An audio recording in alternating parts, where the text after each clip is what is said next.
What we're going to talk about here is ways to help get your list to explode. Not actually explode, but get your membership subscriber list to just really take off. And a couple of things that you can do really that are exponentially beneficial. Let affiliates give away trial offers. This is something that's real nice that you can do inside of ClickBank and the membership script.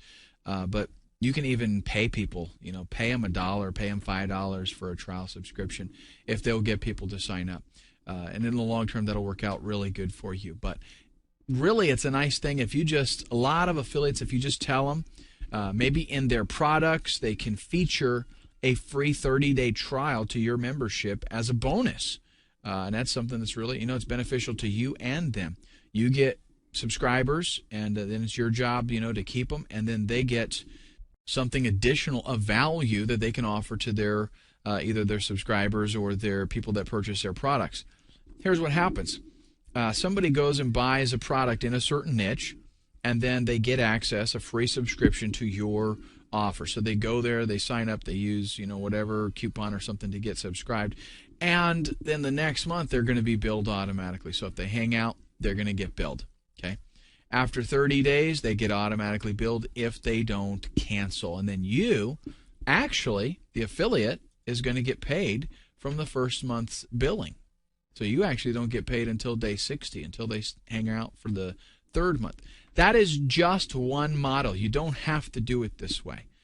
In fact, what I do, which I have had a lot of success with, is I pay affiliates on a recurring basis. So they will get, and yeah, it means they get paid a lot. But they really, the affiliates love that. And that gives them more incentive to go out and, really hustle to get people to subscribe. But you can work out an arrangement where you're just going to give them 100% of the money for the first paid month. So they promote your free giveaway, and the people stay, and then at the end of the 30 days, they get billed again. The affiliate gets that money, and then at the 60th day, you're going to get your money. And if you've done your job and your retention's good, it's a win-win situation for everybody. Here we're talking about swapping offers. You can provide a reciprocal offer with another membership site, where you sign up people, you offer a free month to my subscription, and I'll offer a free month to yours. And if it's something that's complementary, it'll benefit the members. It's not just the same kind of stuff, but it's complementary, maybe a different twist. Your website handles something a little bit different than theirs does. Then that's a win-win situation for everybody, because the customer gets access to something that it will be beneficial to them that they wouldn't normally have, and you get additional members and they get additional members. So it's kind of like a cross promotion. When someone signs up for your offer, you give them a free 30-day trial to another membership site. That's another excellent solution, and you have that thing working out for them as well. So when someone signs up for their membership site, they give a free 30-day trial to your membership site. Okay, so they do the same for you. It's like a back and forth thing. You scratch my back, I'll scratch yours. And listen, I want to mention, today in internet marketing, folks, we got to take care of each other. It's not just all let's beat out everybody and be the best internet marketer. There's some real serious stuff going on in the industry, really, that encompasses all of us, and we got to pull together. And you see this in a lot of industries. Once they mature, the big players realize that if they don't work together, they're going to just kill each other. And that's what we don't want to do. We want to learn to band together and work on this in something that's going to be a mutually profitable solution for all of us. Let's take a look at how the list grows and what you can expect, so I don't want you to get discouraged. With one affiliate working for you, let's say that they get you 2 signups a day. One's going to quit, and then after 30 days, you would have 30 members because half of those quit. Now, that is a ridiculous number. Okay, I have not found that to be the case with my membership sites. But And in fact, in the first 30 days, I'm looking at maybe a 3% dropout. Okay, but let's say that happens on a consistent basis. With 10 affiliates, what's going to happen? 20 new signups a day, 10 quit. After 30 days, I got 300 members. After 60 days, I'm going to have 600 members. Let me do something for you here. This is the power of membership sites. After 60 days, 600 members times, let's do $30. $18,000, folks. And even if you had to split that, let's divide it by 2. Let's say that you have to split that with your affiliate, so you only get half of it. That's $9,000. I want to be very fair and not, present to you some that doesn't have the hidden stuff revealed, right? $9,000. I just launched a membership site, if I could say it correctly, that has 400 members, and I charge $47 a month. In 2 weeks, I got those 400 members. So what do you think about that? I mean, it's a real deal. And that's with, granted, this is with, I would say, 75% of those 400 are affiliates sent those. Okay? And the other 25% are, I get the full membership dues because I sent those myself. Okay? Now, that's where this is going. The number of members that you get, you will reach a point that it's like, okay, I'm ready to quit my day job. And it's not that many members. Really. If, let's say 300 members times 30, that's $9,000. I know people right now that would love to be making $9,000 a month. And that's at 300 members. That's not, cut it in half, and that's 150 members, $4,500 a month. There's a lot of people that would love to make $4,500 a month. I mean, right now, think about this. What would it take if because I realize I'm dealing with a lot of different people. There are some people that are good internet marketers, and they just never done a membership site, and they might be interested in this course, right? There are some people that are beginners, and they've never done anything online. If that is you, think about what it would take for you to quit your job. Okay, how much money would you want to be able to quit your job and still be comfortable and making the same or better money and doing what you want to do and working from home? Okay, if that's $4,000, sorry. If that's $4,000, which a lot of people, aren't even making that much money, divide it by, whatever, how much you want to charge. What is it worth? If it's worth $25, then that's how many members you got to have every month, 160. And it's going to be growing. 160 members is nothing. I mean, you can do a pay-per-click campaign and get that in a weekend probably. That's not very difficult to do at all. So this is where it's at. Membership sites charging residual, recurring every month, and then you provide new content for them. You spend your month, managing. Maybe, like typically what I do is I'll spend some time in the morning going through the administrative stuff. I'll have somebody maybe taking care of technical support. I outsource that. I don't deal with it myself. And I can focus on creating content. I can focus on playing racquetball and going flying in my new airplane. That's what I love. So that's it. Thanks so much for joining me. I sincerely hope that, like I said, if I can help one person quit their job and set one of these sites up, then I'll feel like I did my job. Okay, so we've got your list now of at least 10 markets that fit past the 30-second do or die test. And if you don't have those, I want you to stop right now. I mean it. You pause this video and you go and you do it right now, because No point in going on here. You got to be you got to be a doer, not a hearer. Okay.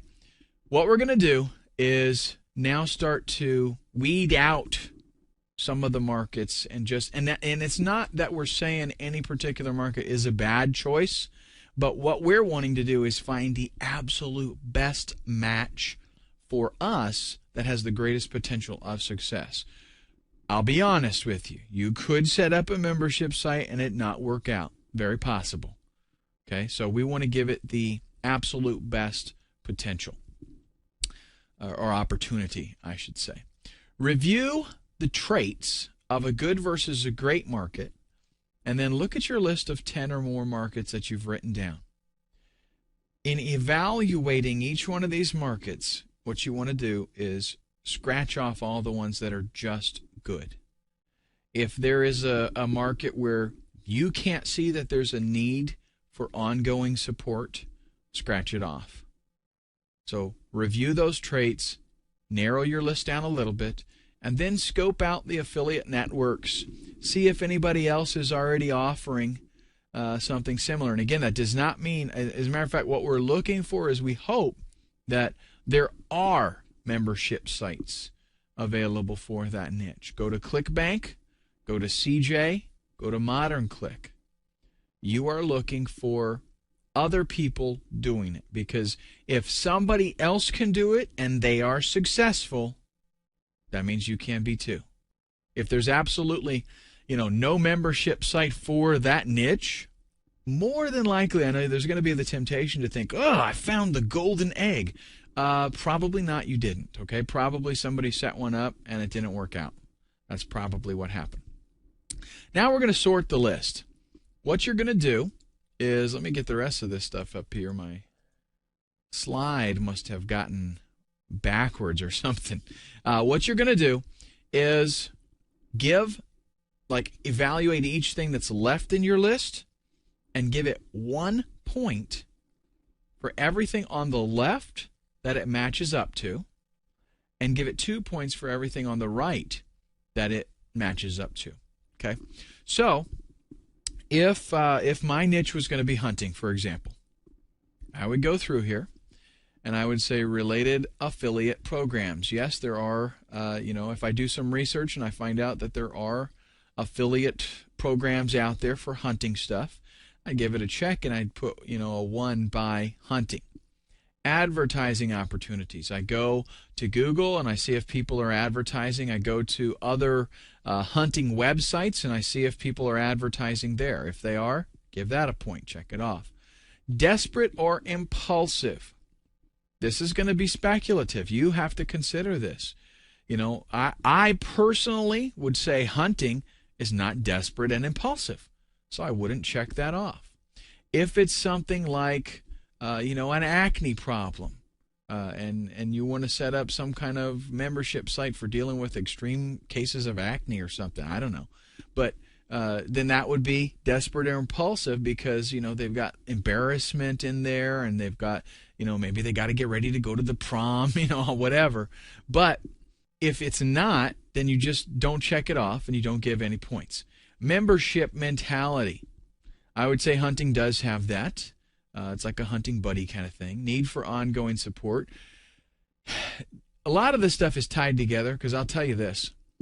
With the magazines, that's one thing that shows you there's a need for ongoing support. Because, there are some things that people will just be able to learn and then that's it. They have mastered it and they go on. But there are other things that require that ongoing support. With hunting, the magazines, I'll tell you what, they just, I don't know, it seems like every year, I subscribe to quite a few magazines. Every year, it's basically the same kind of story that they're telling, especially with hunting. But they're just trying to do it in a different way, or there's something new where they're trying to put a twist on it. But it's basically the same kind of thing. So, need for ongoing support, I don't necessarily think that I would put hunting as need for ongoing support, just me personally. And it's going to be kind of subjective. You're going to have to make that decision yourself. Year-round sales, evergreen. Now, Here it's going to get a little bit tricky, with hunting at least. What I would have to do is I'd have to consider what kind of hunting membership site am I going to set up. If I'm going to do, just hunting in general, then I might be okay, because there is opportunity to do different kinds of hunting at different seasons. And I could have different sections in my membership site and a forum and all of that. And potentially there, I could go ahead and say, year-round, yes, it's definitely going to be okay, because they've got the deer season, and then they're going to do turkey, and they're going to do coyote and fox and all these different things, if I'm tying it together. If, however, I was doing a hunting website, hunting membership site that was specifically for deer, that probably wouldn't be a good deal then, because that is going to be seasonal. There's a deer season, and it's not very long, at least not long enough for me. And what that means is that during the off season, not probably really going to get a lot of traffic to my membership site. Nobody's going to be like busting the doors down to get in, because maybe a month or two even before deer season opens up, I might see some people coming in because they want to read up and learn and stuff. And then throughout the season, fine, but then it's going to taper off after that. I don't want that. Right? So depending on the kind of site that you're going to set up, you got to think about these things. If it is year-round, put a check, put a 1 beside it. Okay, now these over here, these are worth 2 points because they carry more impact.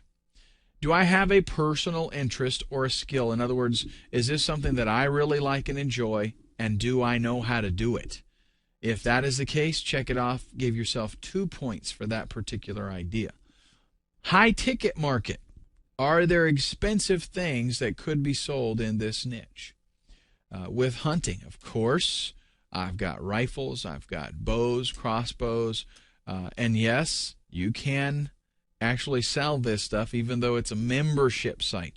If nothing else, you can go to CJ and you can get an affiliate link, and you can promote a crossbow to the people on your membership site that are bow hunters. And when they click the link and they go to the website for the CJ vendor, you're going to get a commission on that. So if there's high ticket items, 2 there. A story to tell. The reason this is so powerful, and it's in the right column here, is because it's a high selling point. If you've got a story to tell, like, for example, I say that you were fixing to declare bankruptcy, or your house was going to be foreclosed on or whatever, and you got yourself out of financial hardship, and now you're making, $200K a year. If you've got that story that you can personally tell, very powerful, very, very powerful. Existing membership sites. If there are already sites out there, again, remember I said that's not a bad thing. That doesn't scare us off. That excites us. Yes, there are successful membership sites out there. All I got to do is differentiate myself, do something a little better or a little different, and then get the traffic. And I'm going to have, I'm probably going to be successful as well because there's people interested. Is there an existing association or magazine? You need to find them. And what I would say with this is, because actually everything that is, most of the stuff that's on your list right now should have already passed the 30-second do or die test, but there still could be some things on there, that you were just got an idea when you did the brainstorming kind of stuff and looked at eHow and all those different kind of sites. If, though, there are that you just find one magazine, give yourself just 1 point for that particular idea.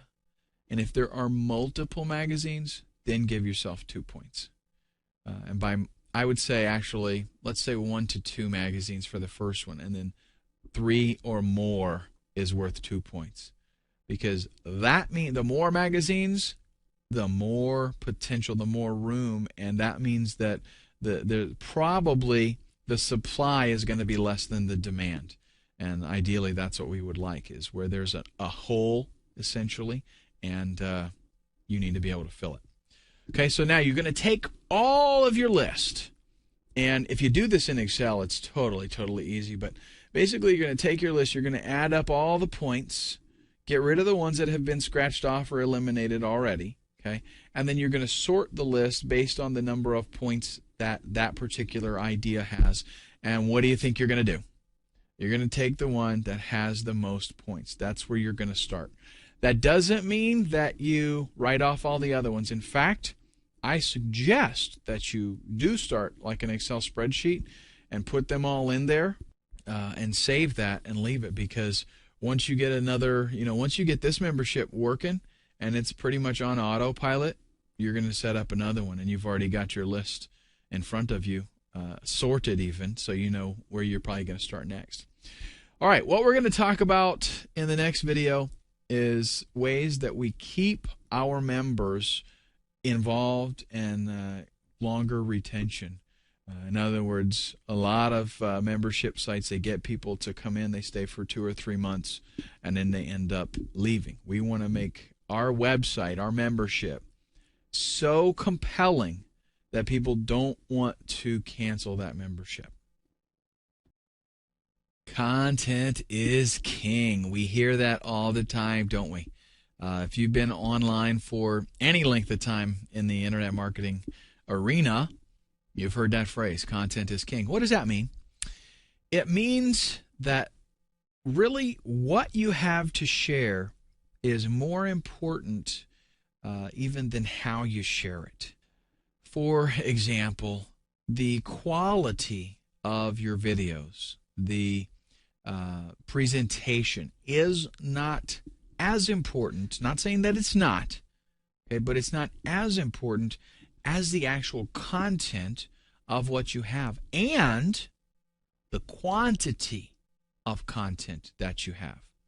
In other words, having a lot of good quality content that's going to be what puts you at the top, both search engines and as far as making customers happy. Now that applies to any website. It also applies to a membership site. Having a lot of content is extremely important, and you want to get that content fast. In other words, I set up my membership site this weekend. I want to get a ton of content in there before I, start marketing it. I want so much stuff. Whenever a new person comes in, I want there to be so much stuff that it's almost like they're overwhelmed. Now, I don't want to make it difficult for them to find what they want, but I want there to be a lot of stuff there. The reason for that is that one of the things that is going to keep them is the fact that they've got this storehouse of information that they haven't been able to go through, and it's going to be that, one of those, like someday I'm gonna be able to get through this. Someday I'm going to look at this book and that book and watch these videos. Someday. You keep that going by having a whole lot of content for them to go through where they can't possibly keep up with it. Now, in order to get that, especially initially here, you might have to change your thinking a little bit. More than likely, you're going to be having the mentality that you've got to actually create all the content. Or maybe you're setting all this stuff up and you're thinking, I've got to do all of the work because I can't afford to hire somebody else. But that is actually not the case. It is going to be more beneficial to you to change that thinking and maximize or leverage the efforts of other people in order to get the results that you're looking for. Successful people, wealthy people, are successful and wealthy because they have learned how to leverage other people's efforts and make money from it. You magnify things whenever you do that. I might be able, let me give you a perfect example. When I first started out, I actually started out as a trainer for software applications. Okay, before I ever got into internet marketing, I did training for software applications. Now, I would charge a certain rate to do a training for clients, and that rate was contingent on how much content was delivered. Right? Pretty simple to understand there. it didn't take me long to figure out that what I was really getting paid for was creating the content, because there was knowledge that I had, for example, using Microsoft Excel or Photoshop, something like that. Okay, there was knowledge that I had, and that's what my clients really wanted, and that's what they were paying me for. And it didn't take me long to figure out that the money that I was making was because of the content that I was making. So, I mean, it sounds pretty simple, right? Self-explanatory. But I didn't want to pay somebody to edit my videos. I did all of that myself. So I recorded the videos, and then I would go back and edit it. And let me tell you something. To get an hour's worth of training in Photoshop, it might take 6, 7, 8 hours by the time you research what you're going to do, put together, a project, and go in and record it, and then go back and edit it again, and then render it in the final video format. So you could be dealing with easily 8 hours of involvement there to get that 1 hour of video. Now, what was my specific skill required for? Just that 1 hour of video. It may be a little bit of planning beforehand before I start recording. However, I thought, I'm losing money if I pay somebody to edit for me. But guess what I found out? I found out that I could take a couple of hours and do a recording and pass that video off to somebody else to edit it for me. I could go back and I could record another 2 hours, and I could pass that off for them to edit. And I could go back and I could record another 2 hours. So in one day, what previously was taking me all day long to get 1 hour done, I was getting 3 or 4 hours done in that one day. What did that do to my income? I think you can do the math. The same thing is going to apply here. Don't get in your mind that you have got to do all of this stuff first, and don't get in your mind that spending money is a bad thing. I know it's going to be tough. The economy is pretty rough right now, but it's not that expensive, and it will save you so much time, and you will have the benefits from it is incredible. So the two game plans that we're going to talk about would be you trying to set everything up yourself, or you doing a little bit of outsourcing. And I am going to totally lean towards doing some outsourcing. And not only outsourcing, but there are some other types of content that you can get a hold of that you can actually go out there and purchase and have instant content. That's one thing I did for one of my membership sites. I needed some content for it, and I was able to go out and for like $27 buy thousands of articles. They weren't all pertinent to my specific membership site, but most of them were, and I could put them in there, and they are content for my members to digest. If you're in a membership site and you sign up today, and there's like half a dozen ebooks in there, and you're trying to go through them, and then all of a sudden tomorrow you sign in, and then there's like 200 ebooks to go through. All of a sudden you're going to be like, whoa, information overload. And by the end of the month, you're going to be, I got to renew because there's so much more stuff in there that I haven't had a chance to go through. And you're going to have this feeling like I lose it if I don't continue my membership. So that's another thing we're going to talk about. We're going to talk about what's a guru and what's a ghostwriter. A guru, I'll just give you a brief synopsis here. A guru is somebody who really knows what they're talking about. A ghostwriter is somebody who is a professional author who you pay to essentially do research and then create content. And I'm going to show you why going with the guru is actually better for you long term.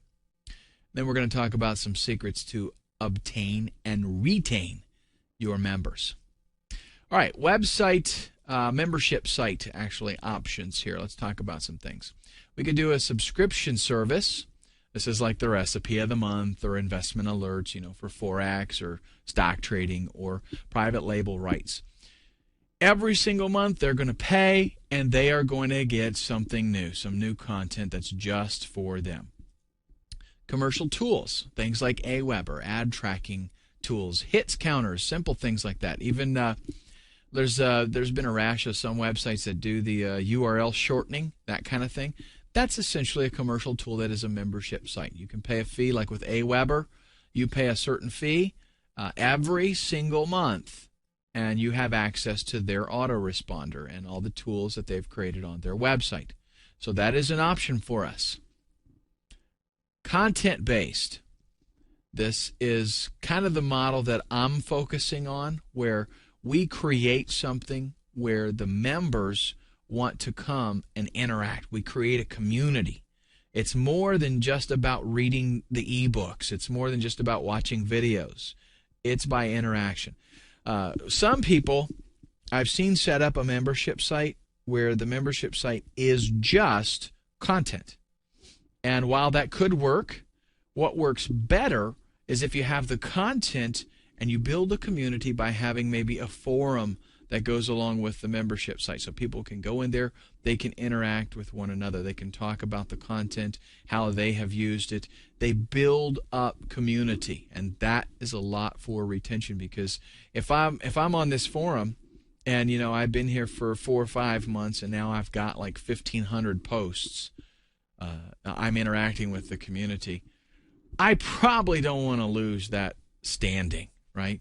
And you can even, when we talk later on about secrets to obtain and retain your members, there are incentives that you can give to people to, keep them. Maybe for a forum, for example, you give them different levels. After they attain 2,000 posts, they're bumped up to a different level. And once they attain that, they're not going to want to cancel and then, at some future point, start over again. You need to have somewhat of a publisher mentality. Basically, what we're going to do to get the content very quickly is, if possible, buy the content, repurpose, and repackage it. So maybe change the name. If you're not familiar with the term private label rights or master resale rights, I'm going to both tell you about what it is, and then later on I'm going to show you some places that you can go to get that kind of content. But what you're getting is the rights to use something for your own purposes. In fact, you use it as though it is yours. It's not unethical, it's not illegal, nothing like that. You are actually paying for the rights to do that. Just like with with a commercial on the radio, they'll have music and sound effects that they use to make those commercials. You would be surprised, right? There would be, if you go to Walmart and you buy a CD to listen to, it's $10, right? If you buy a CD of what's called royalty-free music, it's $100. It could even be only like 5 songs with like different length versions of each song. But why is it $100? Because you are not only buying what it is, you're buying the rights to use it with your own products and make money with it. Okay, same thing with PLR. You are purchasing the rights to use that content in whatever way you deem best. Now, they've got different rights that they allow, so you do have to read the licensing for it. But what you're essentially wanting, if possible, is master resale rights, or at least private label rights. That mean you can totally rebrand it, change the author's name, change the title of it, and even do a little bit of repurposing. Like we might want to go in there and take 3 or 4 private label rights articles and combine them into an ebook, something like that.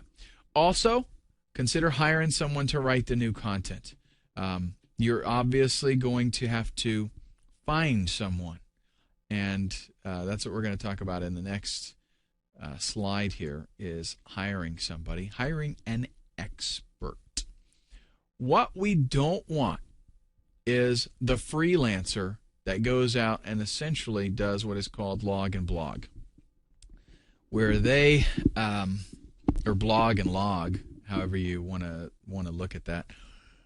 They go out and they do some research. They read what other people are. They might not know anything about that niche. They find out what other people are writing about it, and then they put it into their own words and create a unique article. Now, that is fine for, let's say, a getting traffic with article marketing. That's fine to do. But for your membership site, you got to have some good stuff, and you got to have somebody that knows what they're talking about. So essentially what you would do is when you go to find somebody to get them to write content for you, you find out, number one, if they are involved in that niche and they know about it. You want to make sure that they actually have it as, if you, for example, if you're a guitar player and you're going to do a guitar membership site, you're going to find somebody that is a guitar player. So yeah, you might write some content for the site, but you're going to find somebody else to write some more content for it. And this is really, this is what magazines do, right? They have a lot of different authors. A lot of those people are freelance authors, but they're related. They know the niche, and that's what you're going to be doing. You're kind of like a publisher. You're going to find somebody that knows the niche, that wants to write about it. You're going to pay them to create content for you. So I'm saying get a guru, not just an average freelancer. Don't just go out there, for example, let's take the Grand Canyon. Okay, this is a great analogy. If somebody took a picture of the Grand Canyon and then they took that picture and they put it in a book, and then you hired somebody off the street to describe the Grand Canyon, and that person went to the store and bought the book, opened it up, looked at the picture, and then wrote an article for you describing the Grand Canyon, would that be as good of an article as what the photographer could write? Absolutely not, because the photographer was there. They saw the picture cannot capture the Grand Canyon. Everybody knows that. You want somebody who has been there, no matter what it is, somebody that's actually been there and knows what it is that you're talking about. It's two different worlds as far as somebody going out and just reading what other people have written and then putting it together, as opposed to somebody who actually knows what it is that they're doing. This will take a little bit longer, but believe it or not, it's actually a lot of times cheaper. Because you can find people, if Johnny over here, Johnny Bowhunter, if he is not a professional writer, then you're talking about his hobby. You're talking about something he loves to do, and you're going to ask him, could you write me, some articles on hunting? He's going to be like, yeah, I get paid to do that. And a lot of times that's the way it's going to end up, is to get the content made, it's not going to cost you as much, because professional writers, they typically charge a lot.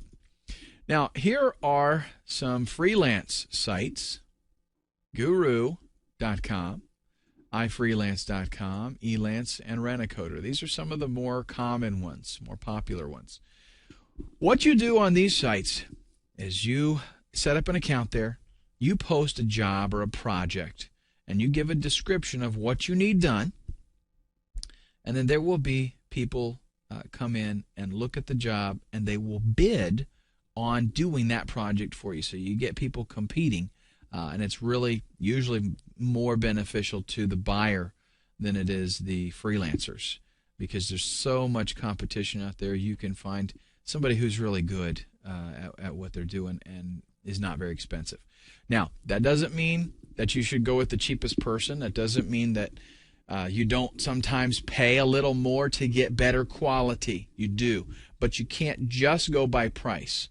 I've had situations where a more expensive individual gave me worse stuff than a lesser expensive person. So you got to talk with them. But what you're going to do is write in your request, in your description, you put there, I want someone who is a bow hunter. Okay? I want someone who's been playing guitar for at least 10 years. Here's what you're going to get.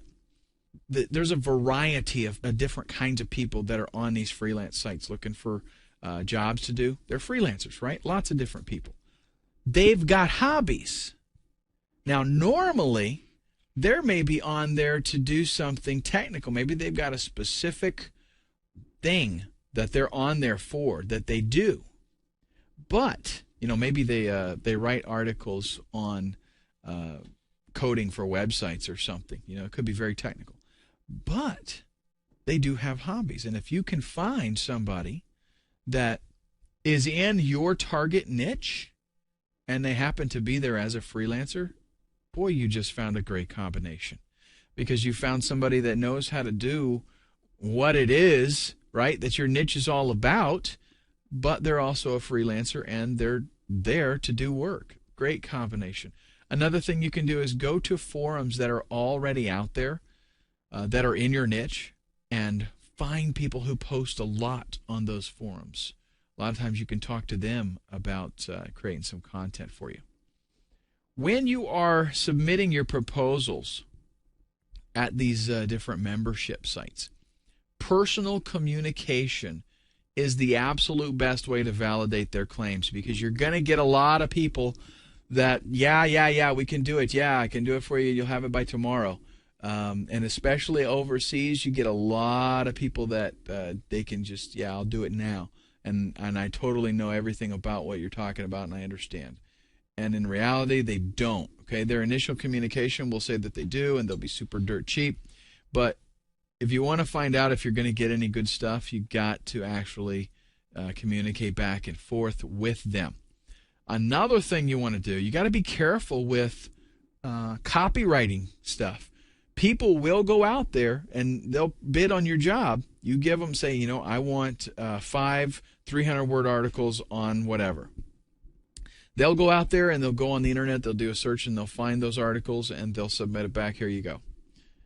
Or maybe they've got a database of private label rights articles, and they'll just pull some up and go, here, there you go, pay me now, please. And you got to be careful that you're getting completely original content. So you got to be able to check for, and there's a website I want to try to give you. I'm going to flash it up on the screen right now because I forgot to put it in here. But it's where you can basically paste in content, and it will go all over the internet and search for that content in other places. And I think it's Copyscape or something like that, but I'll have it up here for you.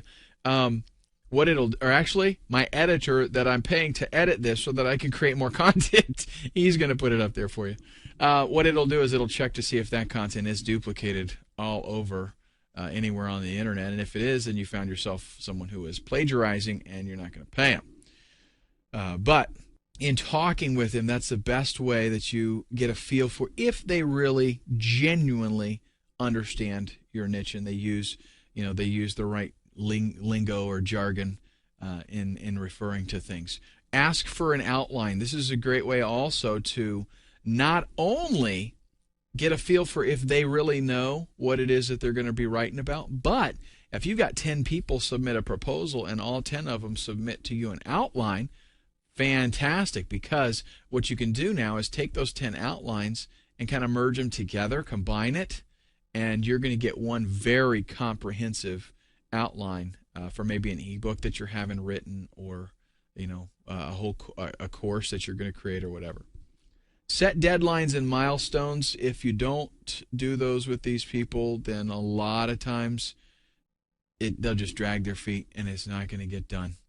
And especially it's not going to get done very quickly.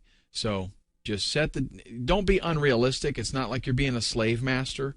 If you ask them how long will it take for you to get this done? If they say 3 days, add an extra day in there. Honestly, I would add like 25% to whatever they tell you, just to give them some more time. So anyhow, that's it. And then stick to it. Like, if it's a big project, you set milestones, and they get a little bit of money as the whole project goes. A lot of times what you're going to see, though, is if it's just like write 5 articles, it might be $50 for all 5 of them, and they're just going to get paid when it's done. With these sites, just to give you a word of caution, if you're not familiar with how this stuff goes, don't ever pay anybody up front, okay? Most of the sites do what's called an escrow, and if, let's say you say the job's $200, okay, and you pick somebody, they're going to do it. You will put that $200 in an escrow account, and then they'll do the work. Once they submit it to you and you approve it, you have to say, yes, this is what I wanted, then they get the money. So it's win-win for both of you. You can't rip them off, and they can't rip you off because the website itself has the money in escrow. If you were to go to a forum and find somebody to do the work for, there has to be a little bit of an element of trust there, but what I have found typical out there is a 50-50. So you'll give them 50% deposit to get started, and once they deliver the goods, you give them the balance. Here's some other places that you can get some really, really good quality stuff done. Book authors. A lot of people think book authors are untouchable. Really, they're not. In fact, a lot of them would really appreciate the work. And you would be surprised. They like the credibility too.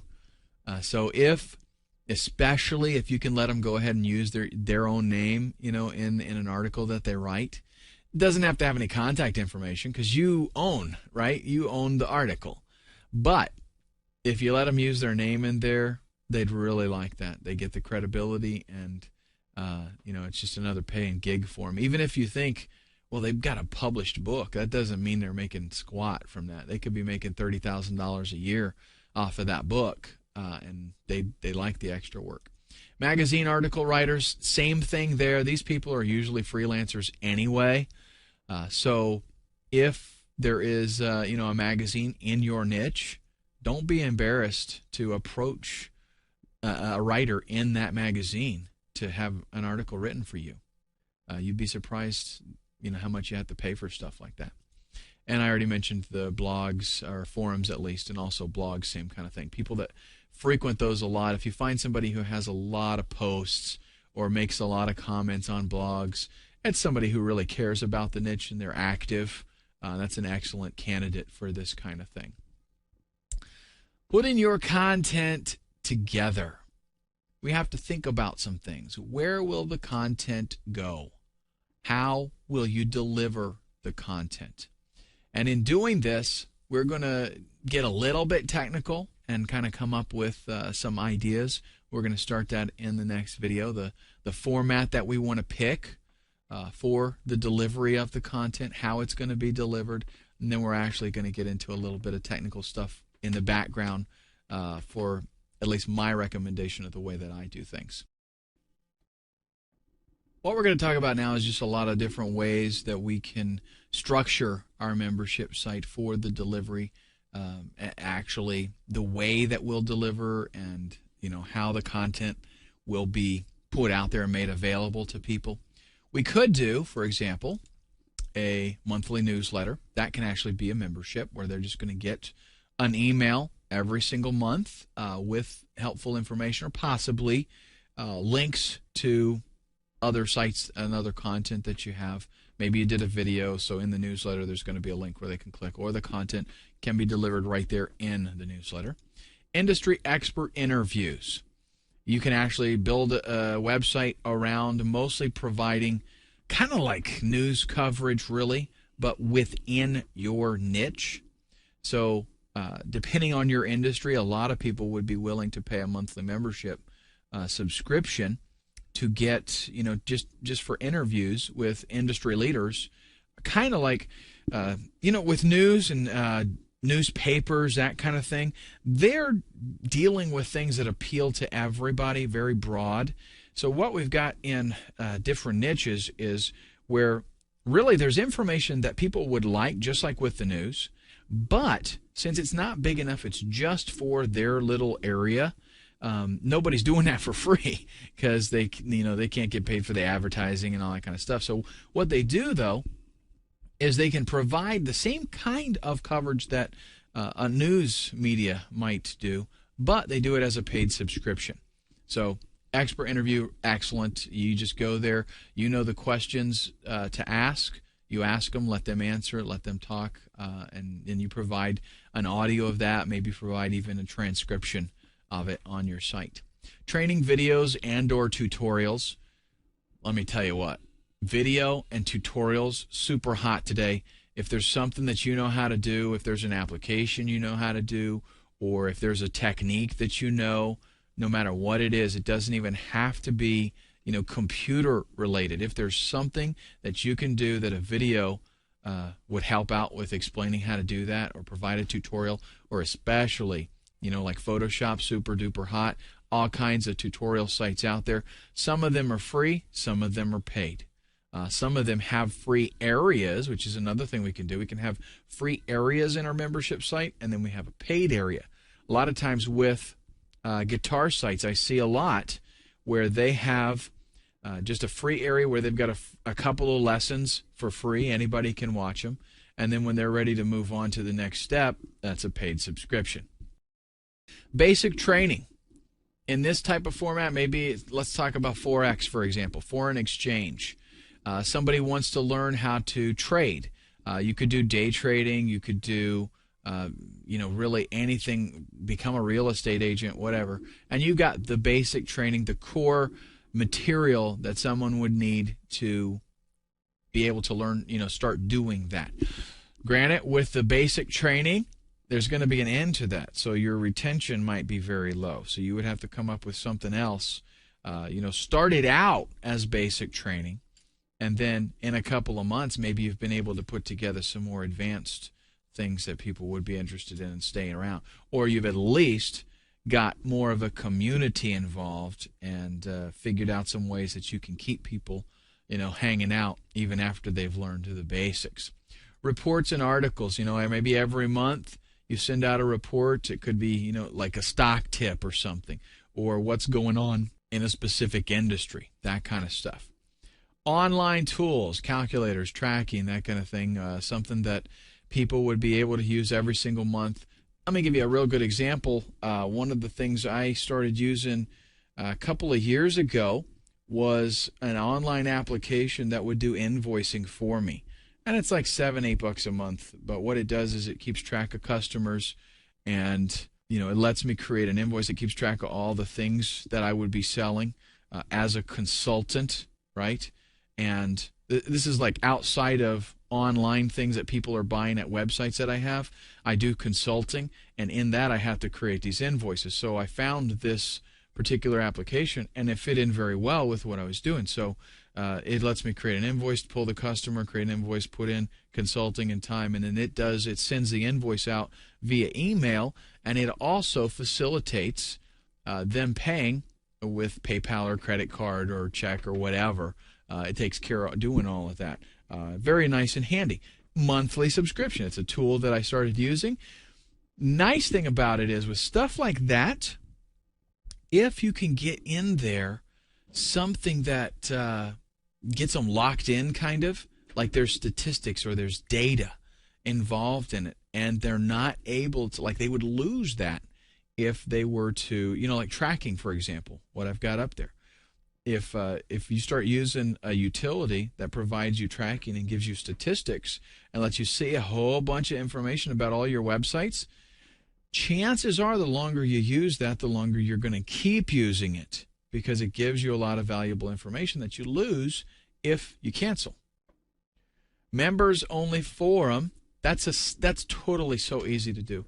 You just set up your member site, install a forum script. That's just it's a real easy piece of software to put on your server, and all you're essentially doing is letting people interact with one another, but you're facilitating that.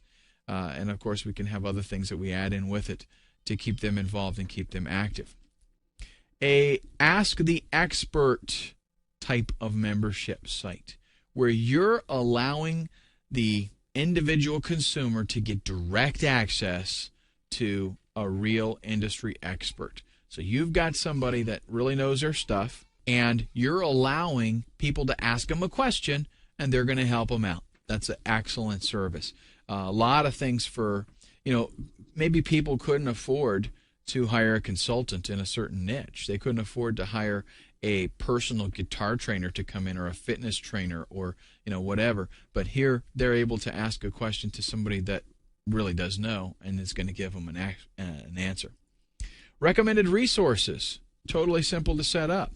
I have one website in particular where I do this very thing. It's got recommended resources that I use, and the thing is, not only can you have this, like for example, let's say wholesale distributors. So you might have a membership site for eBay sellers, okay? And in that, you've got a recommended list of wholesale distributors so that they can go and they can buy. That's going to be something of value to them. Not only that, though, you could have an affiliate relationship with some of the resources that you recommend. So whenever somebody clicks the link to go there and make a purchase, you're going to get a commission off of that. Let's talk about basic training. If this is your main product, and in fact it's a good idea to have as a core training the basic for what somebody would need to get involved in your niche. Let's say you were going to set up a real estate membership site. In that, you've got this core training. This is your flagship product. This is like your main bread and butter, if you will. This is what people need, the essential information, if they want to get involved in your market. Because what you're going to have, folks, is when you set this membership site up, you will have all kinds of people, every different level. With a guitar magazine, if I was to go to the bookstore right now, and I was to go to the magazine section and look for a guitar magazine, I could be a 30-year guitar player, and I would still be interested in what is in that magazine. However, I could bring somebody with me, and he walks up, and he's just thinking about starting to play guitar. He could buy that magazine. He would be interested in it, and he would get benefit from the content that's in it, because in magazines, they always have stuff for beginners, because you get all levels. Same thing's going to happen with your membership site. You're going to get all levels, and you want to be able to service people that don't have experience in that niche. People that are they're interested, they want to find out about it, and you got to have that core essential information for how to get involved. Maybe if it's guitar playing, you've got some training in there that shows them all the different parts of the guitar, how to tune the guitar, how different sounds are made on the guitar, all that stuff, how to read guitar notes and tablature. But of course, you're going to build on that with some more advanced stuff to keep everybody happy. But you got to have that core stuff in there. When they join, you send them directly to your basic training. And what you can do if you use, I'm going to recommend a script that I use for my membership sites. And it's really, really nice because whenever people sign up, I've got, like for the membership level, what it gives you is a configuration for after they register, what page do you want them to take them to? And then after they log in, what page do you want to take them to? So when they register, you can actually send them directly to your core training, right? As soon as they register, they get logged in and they go to the core training. That's where they're going to find out, the new stuff that they don't know nothing. But if they are experienced, they're going to see other stuff there. And the next time that they log in, they're going to be taken to a completely different page. You might dump them into just the main members area, for example, or you might dump them into another page where you've got some specials going on, or whatever the new monthly training is that they would be interested in. So you've got a little bit of control there. But as soon as they join, they get plopped into the main members area, your basic training. Remember, what I said a long time ago was that you can use this delivery method even if it is just an ebook that you're selling. So you could create an ebook for beginners, for example, and instead of just they buy it and they get an email that has the download link and then they download a PDF, instead of that, you can have it set up where they're actually subscribing to a members area. Okay, so they sign up for the membership area, they get dropped right into this section where they can download that main core content. And then you get to work on other ways to keep them there. Remember that with a membership site, the individual person is worth more than if it's a one-off sale, because they're going to stay. Most of the time, they're going to stay at least 2 months, even if you had it where it was just, one ebook that they get. Most of the time they're going to stay for the second month because either they forget about it or they don't. There's no rush, so they don't do it. But we want to provide other things that keep them involved and make it necessary for them to, or at least they feel it's necessary to stay. And that is the obtain and retain part about this. We want to discourage cancellations. If you can think of things that they're going to lose, really things that you can provide them that they'll lose if they discontinue their membership. Let me give you an example. On an internet marketing membership site for newbies, okay, it's tailored towards newbies. You have it set up where you are a reseller for a web hosting company. So here's what you do. You say, you sign up for my membership, it's $37 a month. Included in this membership is your very own website and hosting. As long as you're a member, your website is there. Okay, so now Johnny signs up today. He gets his website set up. He uploads it. He starts doing, membership stuff. And maybe in 6 months, he thinks, do I really need this membership anymore? I'm making money online. Not sure that I really need this. He's going to be kind of factoring in some things. And you know what's going to pop into his mind? Oh, my website is through there. So if I cancel, I will have to rebuild my website. I'll have to, move it, do all that, a bunch of hassle stuff. Chances are you're going to pull him out for a few more months before he makes the decision to go ahead and pull the plug. And he may very well never make that decision because of the hassle. Also, if there's something, maybe you do some kind of Forex membership site, okay? And you run a contest, and people get statistics on how good they did. Then what's going to happen? They're going to be thinking about, I don't want to lose my stats. So they're going to, perfect example of this, let me tell you, a buddy of mine has a chess membership site. And he does that very thing with the stats. Every time he facilitates a couple of things, really. The membership allows people to play chess games with other people online and, have these like tournaments and matches and all this kind of stuff. Well, it keeps track of everything. So whenever you play somebody, if you win, you get a certain score. And it keeps track of your chess score. You get a little graph of your progress, and it has lessons on there for learning better how to play chess. And, there's some people on there that would scare you there. So, I like to play chess, but it is not my life. But these people, I wonder if they ever do anything else but play chess. Seriously.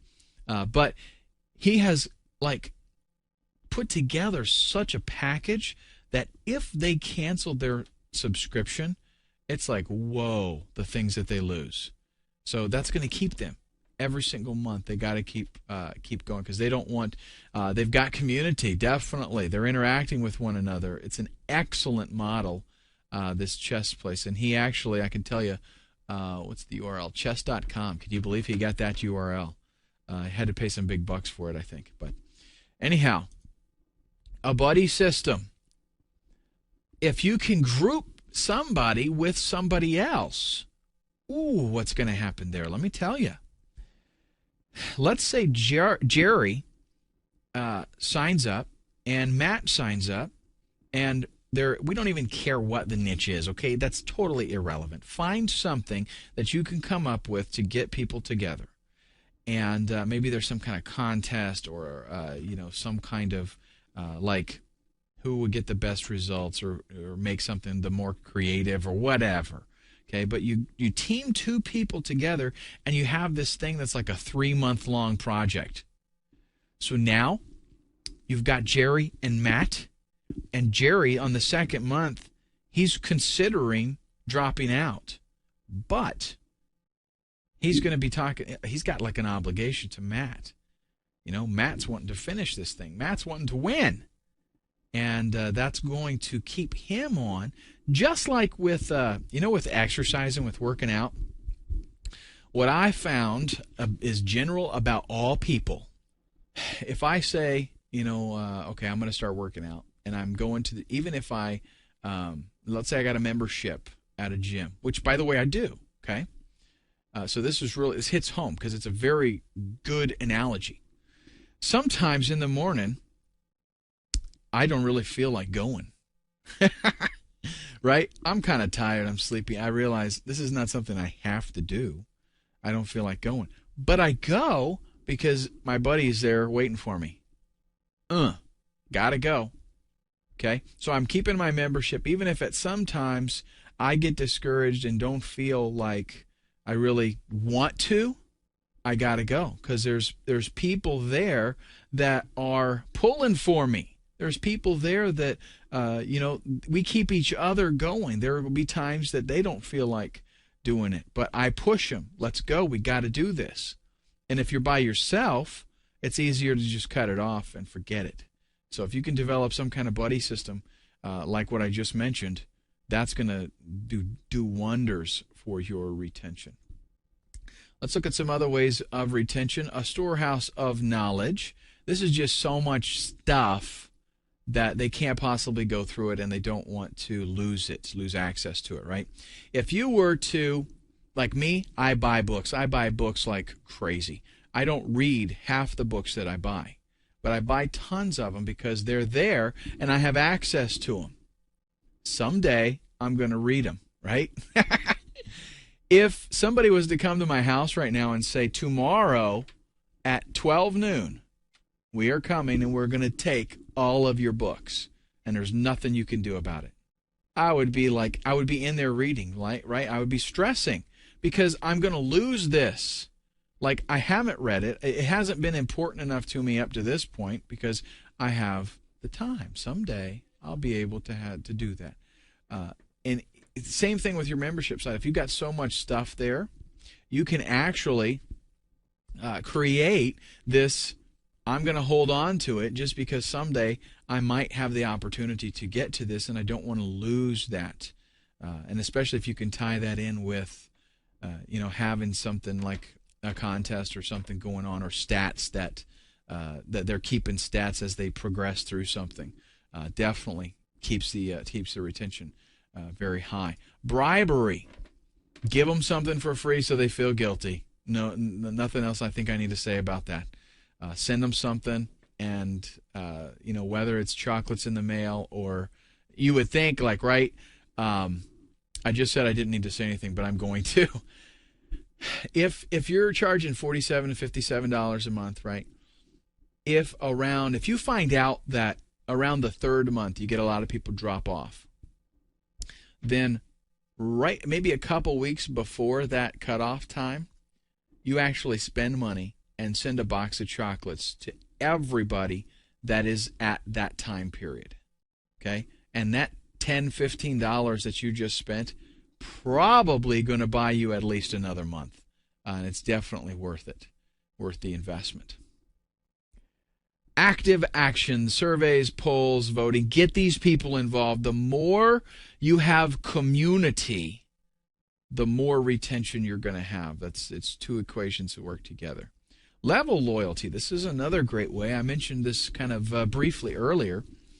The way that it works, though, is this. You have somebody sign up as your membership, and they get assigned a certain level because they're a newbie, right? As they accomplish things, you stipulate all these different things that can be done. And as they accomplish things, they get bumped up. My buddy on the chess site, he does this very thing.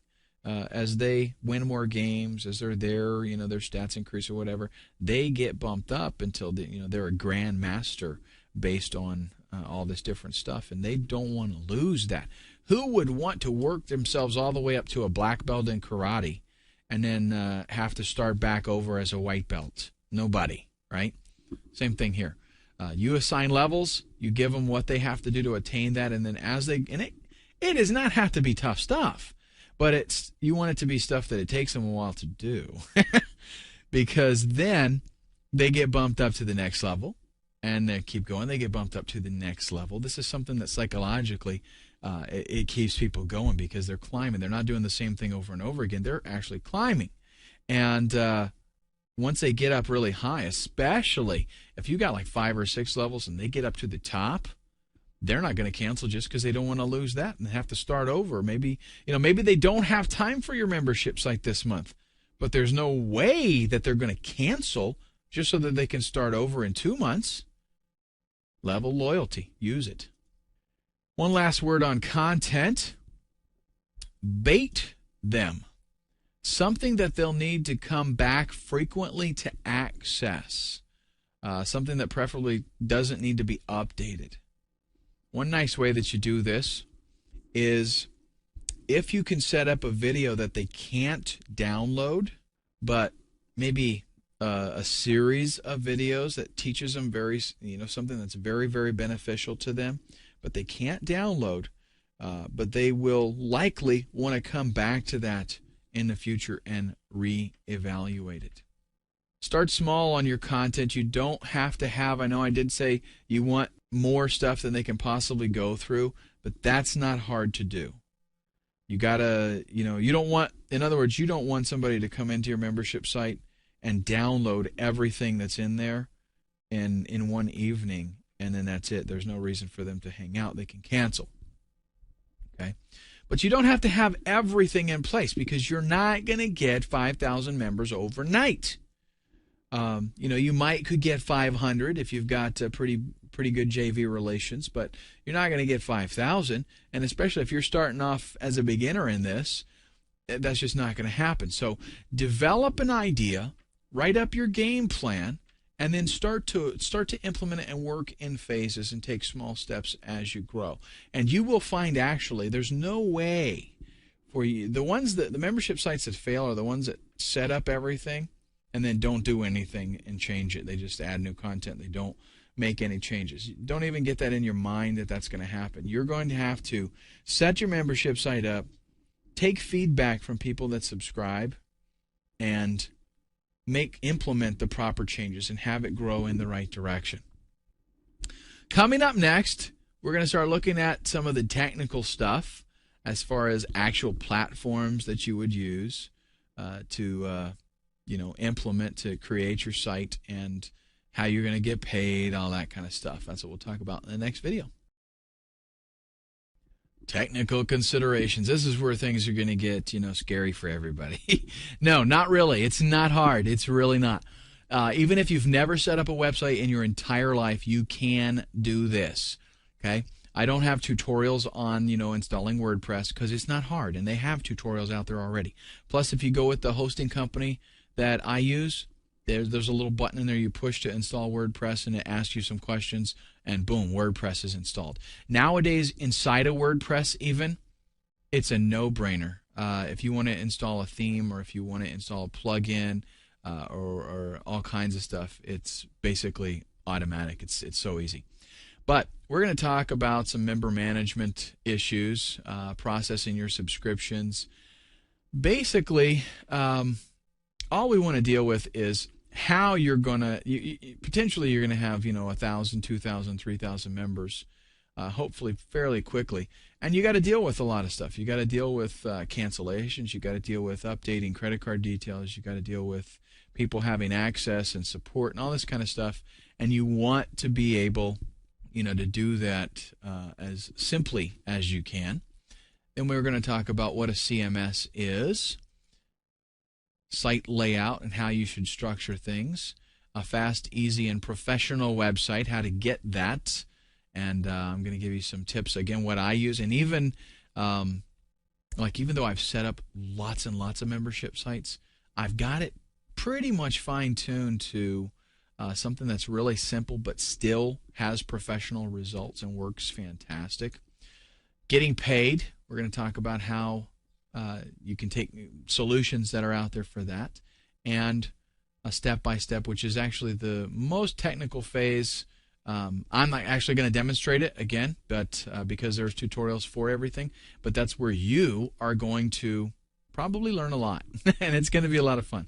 Seriously, don't get discouraged, though. If you're not very technical, it's not going to be hard, and if you are a little bit technical, I think you're probably actually going to like it. So, platform options. Where could we go as far as getting our membership site up. MemberGate is probably the Cadillac of membership websites, and it's consequently also very expensive. It's a fully integrated, totally turnkey solution. They actually host everything. They do it all. You have very little that you have to work with as far as technical stuff, getting things to work. They're going to handle it all. It's very high end, very robust. It's got a built-in CMS, which stands for Content Management System. They have great support, but again, it is very expensive. Wish List Products. This is a plugin for WordPress. It's a very simple and extremely reliable solution. Integrates with a lot of payment processors, which is a nice, convenient feature. And it also is beneficial for the fact that it's self-hosted. In other words, you put it on your server. You do with it what you want. Once you learn how to use it, it's actually very straightforward, and I recommend going with that route. It's what I actually do myself. One-time payment. With MemberGate, you're going to pay monthly. With Wishlist Products, like I said, you just pay it once, and that's it. You own it. You can even, I think they have, like you can buy some kind of, for a couple $100 extra, you get a license to use it on as many websites as you want. So you can set it up, pay once and put it on as many membership sites as you like. Very nice. Amember. This is a script that installs on your server. Again, very reliable. I think it's $140 maybe right now. They have some kind of promotion with sometimes they do something where there's a free installation and sometimes you pay. I don't know, but whatever they got going on right now, just check it out. But what that gives you is integration with other payment solutions and billing. Most of the plugins you have to pay for. They do have really good support. It's a one-time charge as well. It is, though, for one site. So you pay one time and you get a license for that one site.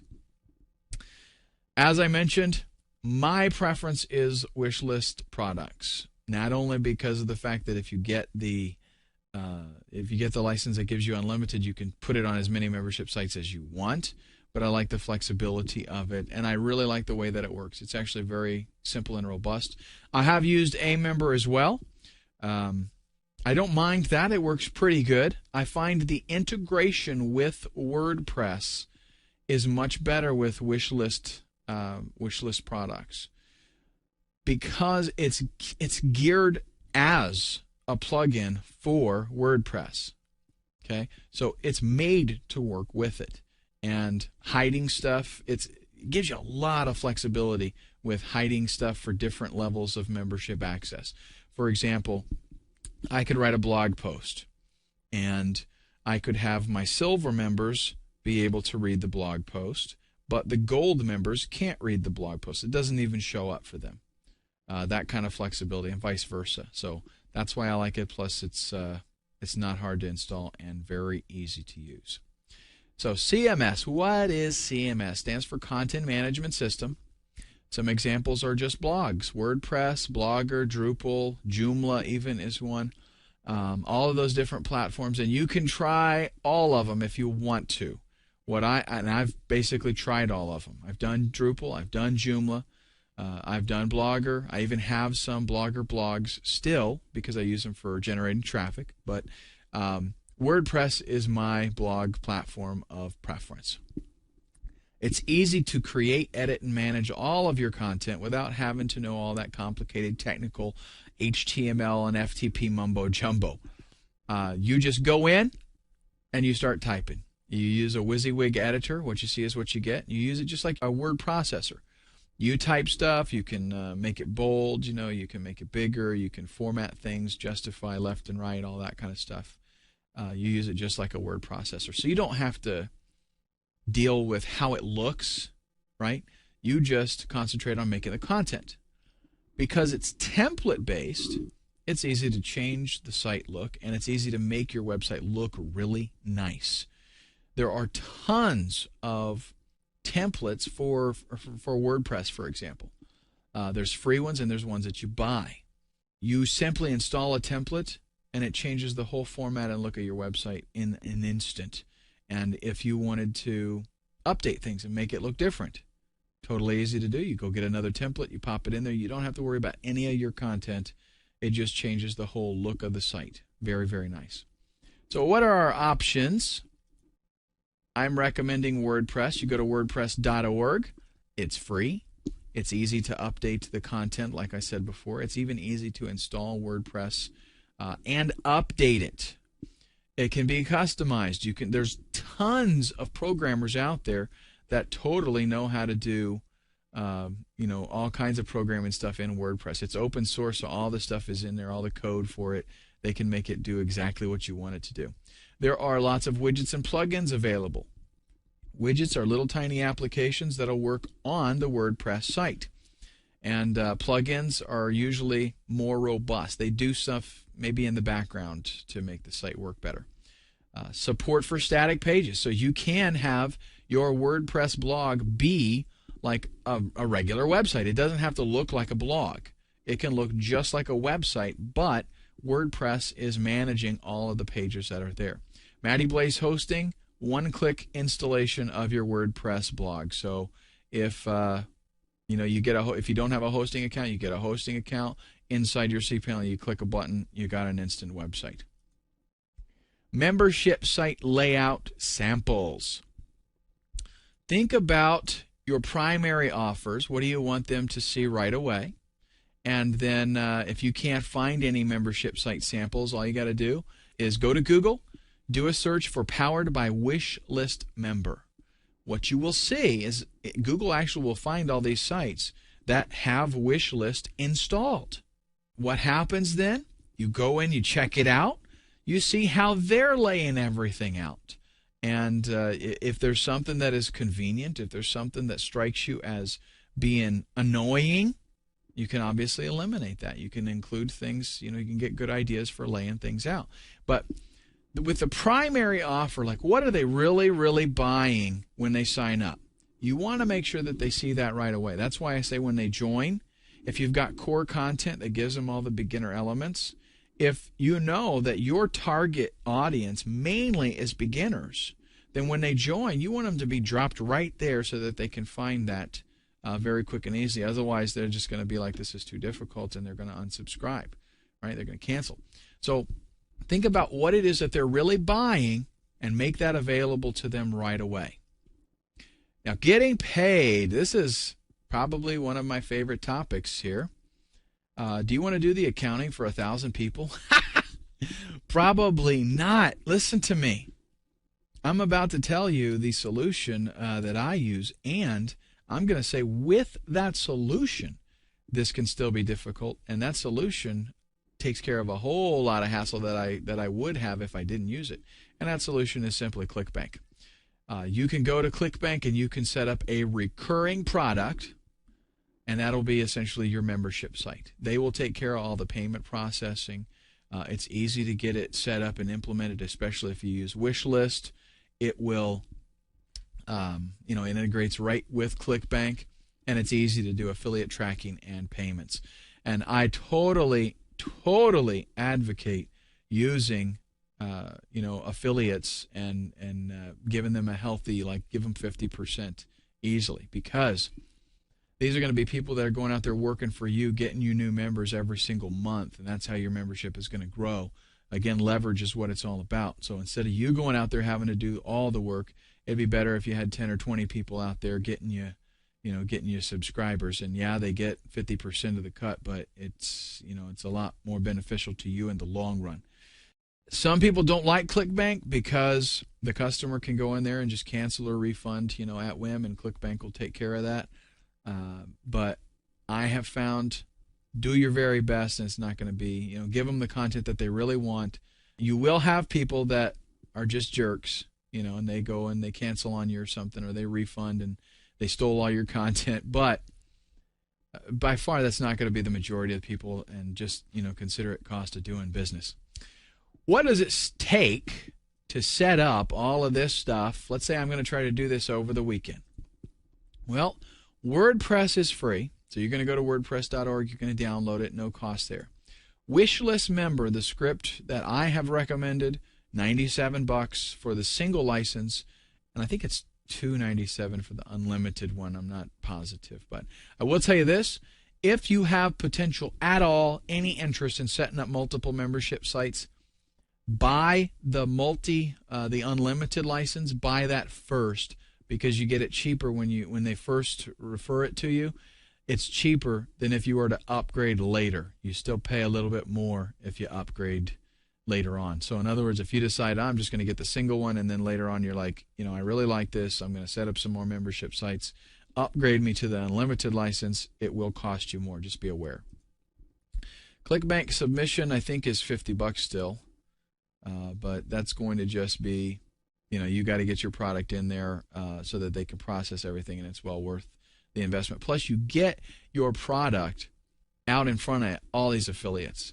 So that membership site, people could pick it up and start promoting it that you don't even know anything about them, and they're not members.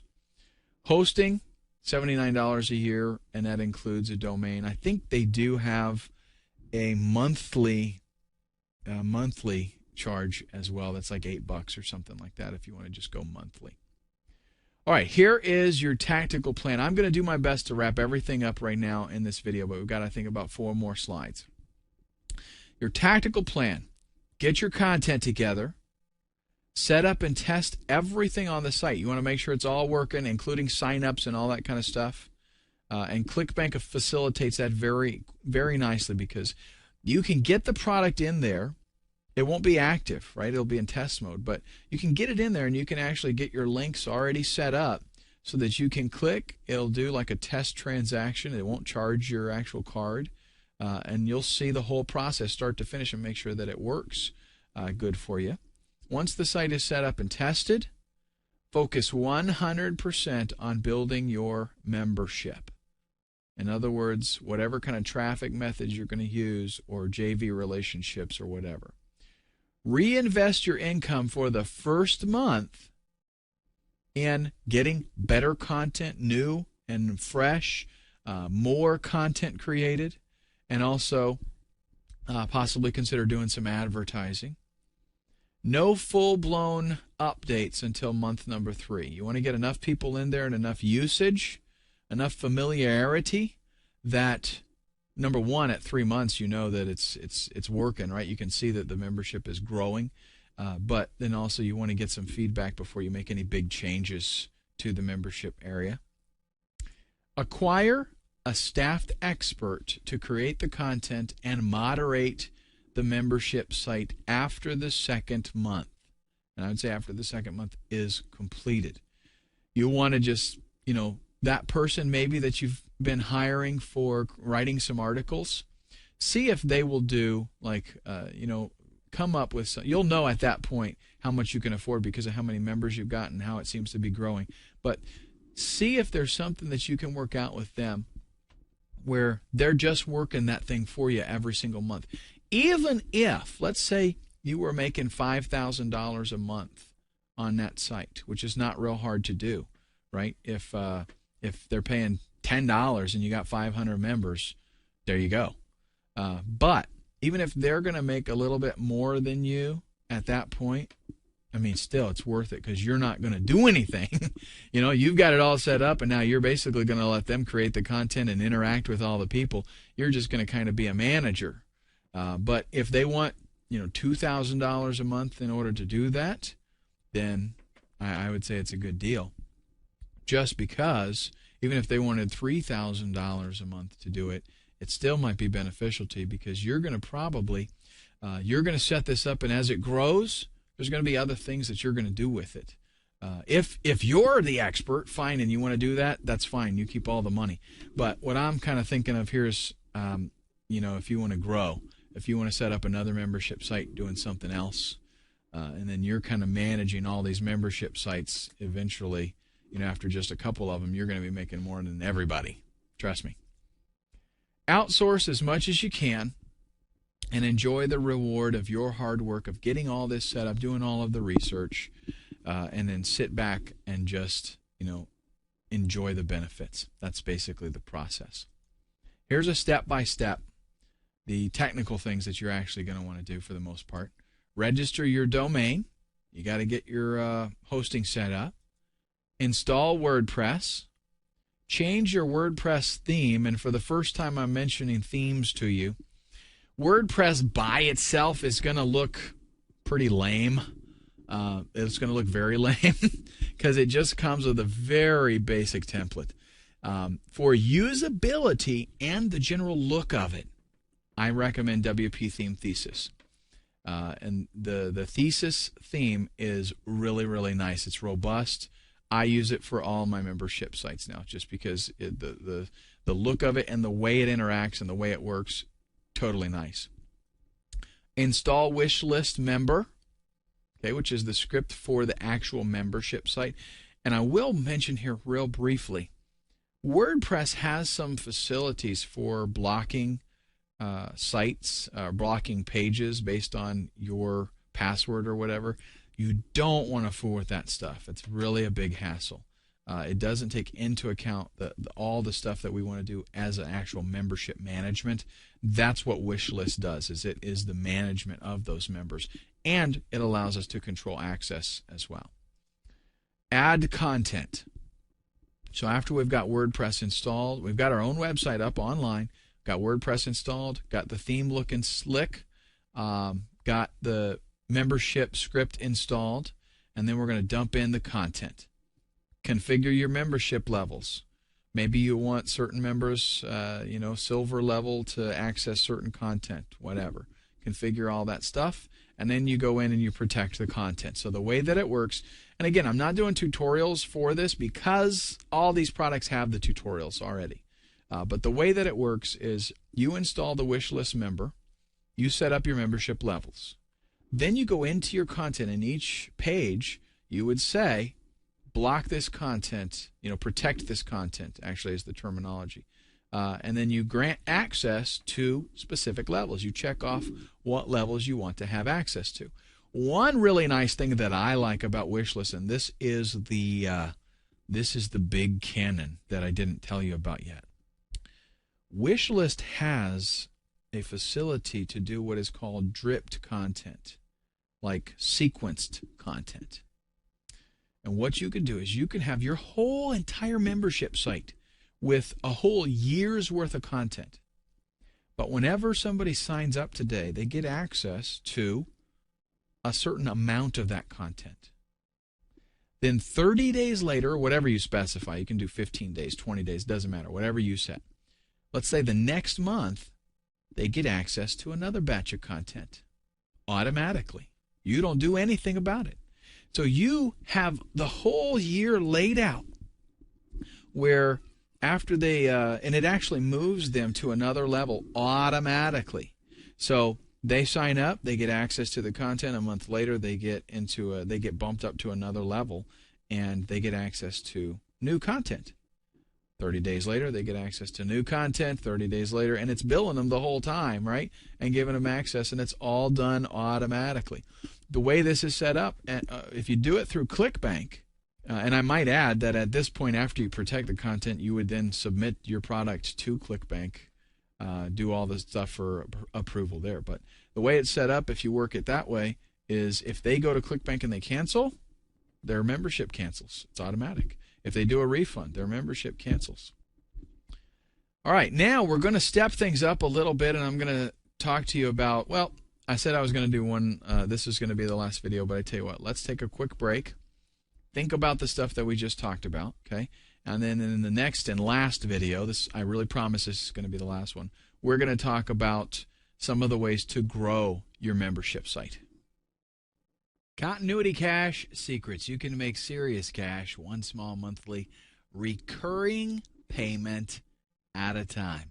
I, for one, absolutely love membership sites. I love continuity opportunities.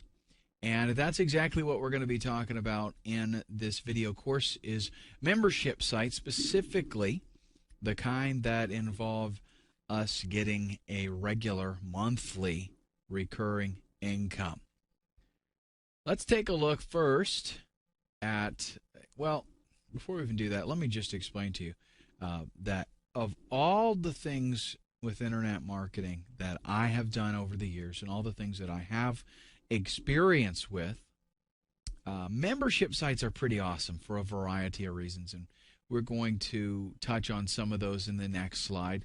But I just want to express to you that if you're looking for something that's a whole lot of fun to set up, a whole lot of fun to run, will involve potentially you getting your hands dirty as far as a little bit of technical stuff.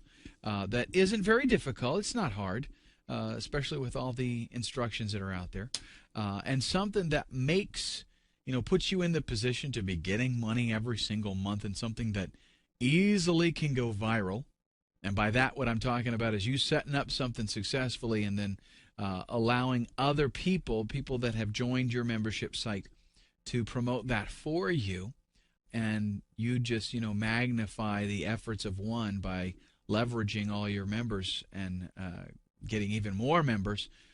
Let me tell you, memberships are the thing to do. Let's talk about first the market.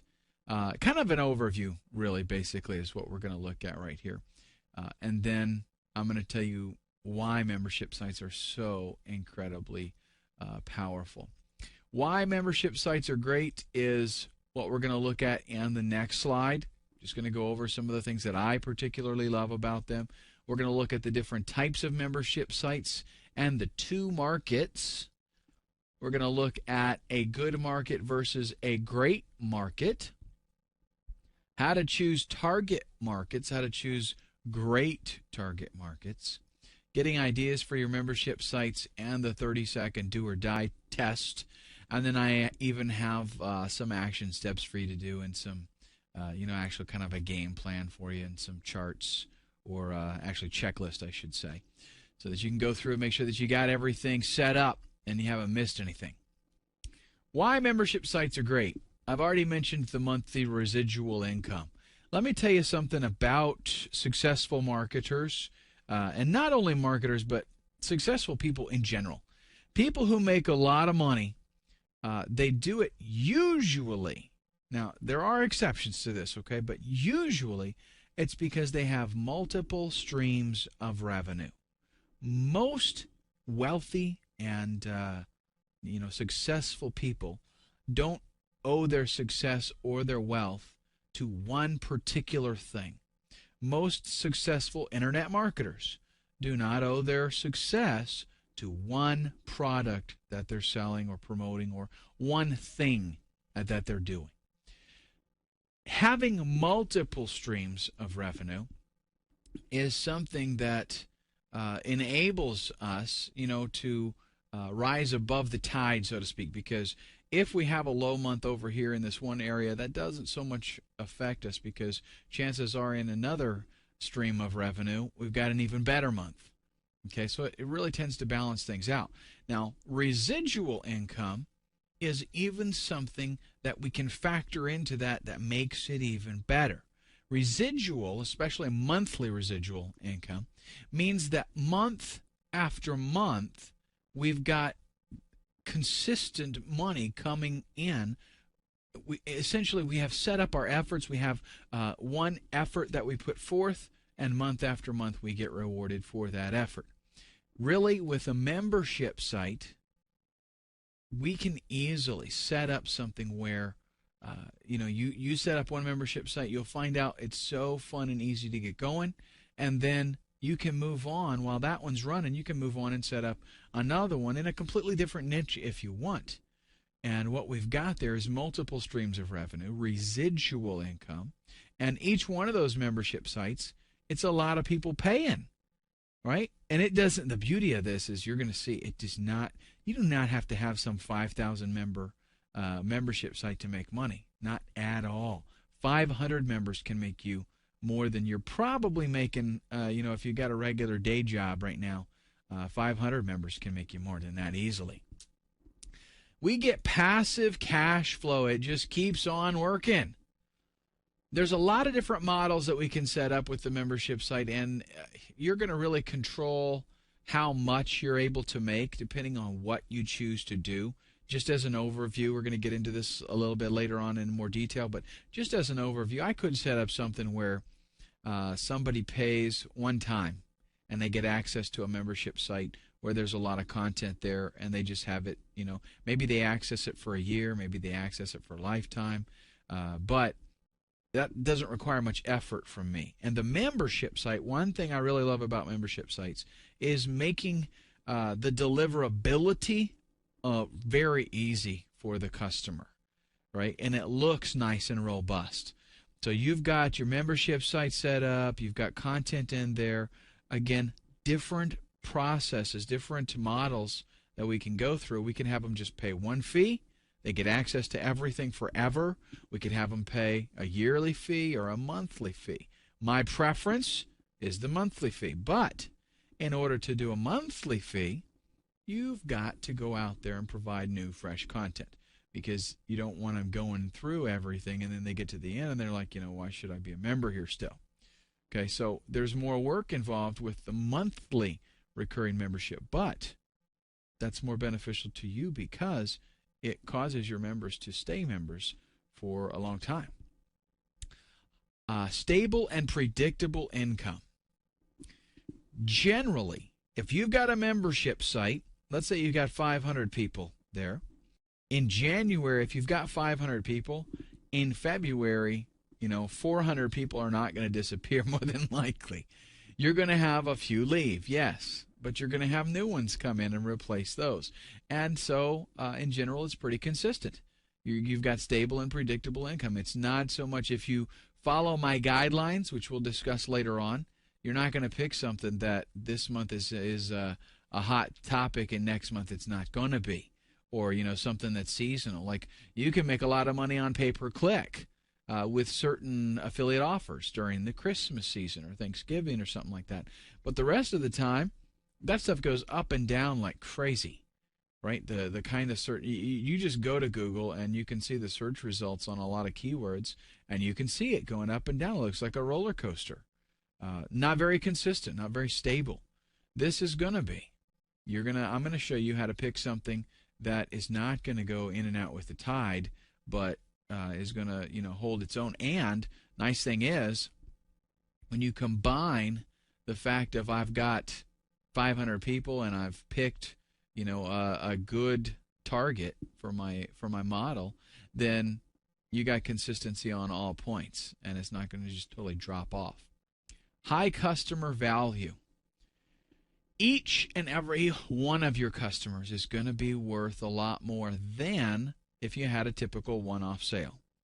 So if I were to, sell an ebook, maybe I sell that ebook for $27. Well, that's all good and all. If I sell 500 copies of that, that's great. Even if I sold 1,000 copies of it, that's fantastic. But what happens after that sale? That's it. It's done for me.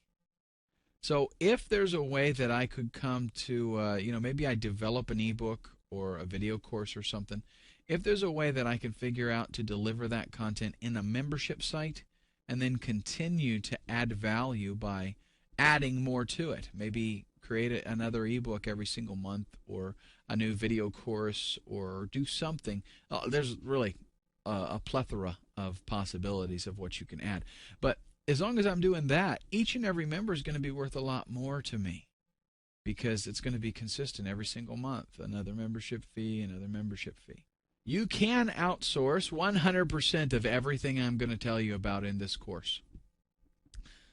I don't actually suggest that you do that, especially your first time around. But I will be honest with you, I really kind of love this stuff. I like setting up sites. I like installing the scripts to get the membership going. It's really a lot of fun for me. So that being the case, I do it. I do it all myself. I do most of it myself, I should say. There is some grunt work stuff that I farm out. I farm out some support stuff. I don't want to deal with any of that kind of stuff. I might farm out some traffic generation stuff like, blogging, forum posting, that kind of thing. But as far as setting up the membership site and creating the stuff for it, a lot of that I do myself. And again, that's just because I enjoy it. You don't have to. I wanted to just put this in here to let you know that you can do it this way if you like. You can sit back and just be a manager. Setting up a membership site is actually fast, and I should put fun and easy. In just a weekend, you can go from, actually, after you go through this course, you could literally go over just one weekend to picking out a killer niche and getting the site, get your domain registered if you don't already have one, get the site set up, get the membership area itself in place and functioning and working. I know it sounds like that's like crazy lot of work, but really it's not. And I'll see how much time I have here, but I'll show you if I can how quick and easy it is to get this stuff set up, and you'll see for yourself it's not that difficult. Plus, all the services that I'm gonna suggest to you, everything that I use myself, they've all got super duper good tutorials. I don't know how much of that stuff I want to repeat. If you just go in there and watch the tutorials nowadays, most of the stuff, they've got really good stuff to help you get through it. And even if you're kind of not a technical person at all, if you're like computer illiterate and challenged to techie stuff, you can still accomplish it. If you can't, listen, pay somebody over in India or the Philippines or one of those countries over there, pay them $20 and they'll do it for you. And that's all there is to it. In fact, a lot of the services that I'm going to be mentioning even offer, some of them might offer a free installation, some of them offer a paid installation, but where you can just say, look, I don't want to fool with this super techie stuff, get it installed for me. And if you're willing to pay for that, no problem. You don't have to be the expert. When setting up a membership site, you can take it from the angle of you being a manager, really. You just kind of step back and organize things. You're kind of like a contractor. You don't actually do the roofing. You don't actually do the framing. You just coordinate everybody and let them do all the work. And I'll tell you about this. I used to work in, speaking of the construction industry, I used to work in the construction industry. And the contractor is typically the one that makes the big bucks. Now, does the contractor do most of the actual work? Nope. In fact, the people that do the work are kind of like the grunts. They're the ones that don't get paid very much. And, with the exception of some specialty stuff, but for the most part, they don't get paid a whole lot compared to what the contractor makes. The contractor, that's all he does is organize and put everything together when this phase should be done and that phase and who's going to be doing the work next. You can totally do that yourself in this whole project if you so desire, and you don't even have to know about the niche. That's right. You can go out there, not very hard. You can find somebody who knows about the niche, and you can have them create content for you.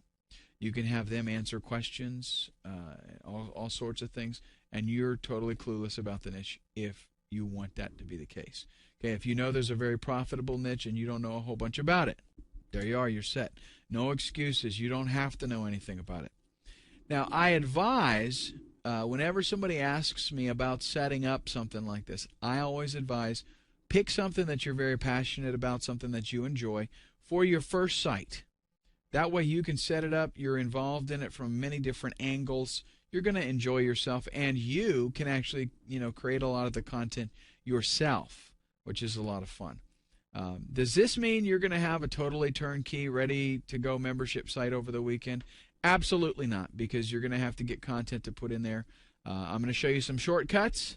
You could buy content. You could get some PLR content. You could get some public domain stuff. You could hire people to write content for you. There are some shortcuts, and you can go very quickly, but you're not going to be setting it up over the weekend. Let's just say that. That being said, though, this is something that it's worth taking the time to invest in, because for the reasons that we've already mentioned, monthly residual income, passive cash flow, stable and predictable income. Lots and lots of good reasons for setting up a membership site. And it's easy to sell your membership site. Here's a fact. A lot of the information that we would be providing to people It's worth more than $27, right? You know it is. I know it is. Not only that, but the other services that we're going to couple together with our membership site make it worth much more than that $27. Maybe it's worth a couple $100. But you have two choices here. You package everything all together in one big happy bundle, and you make it $200.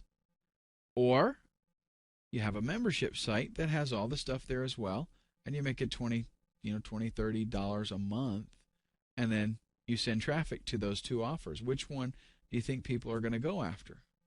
Well, they're going to like the less expensive one for the most part, because they know, hey, look, I got to pay $20 or $30. That's taking my wife out to dinner once a month.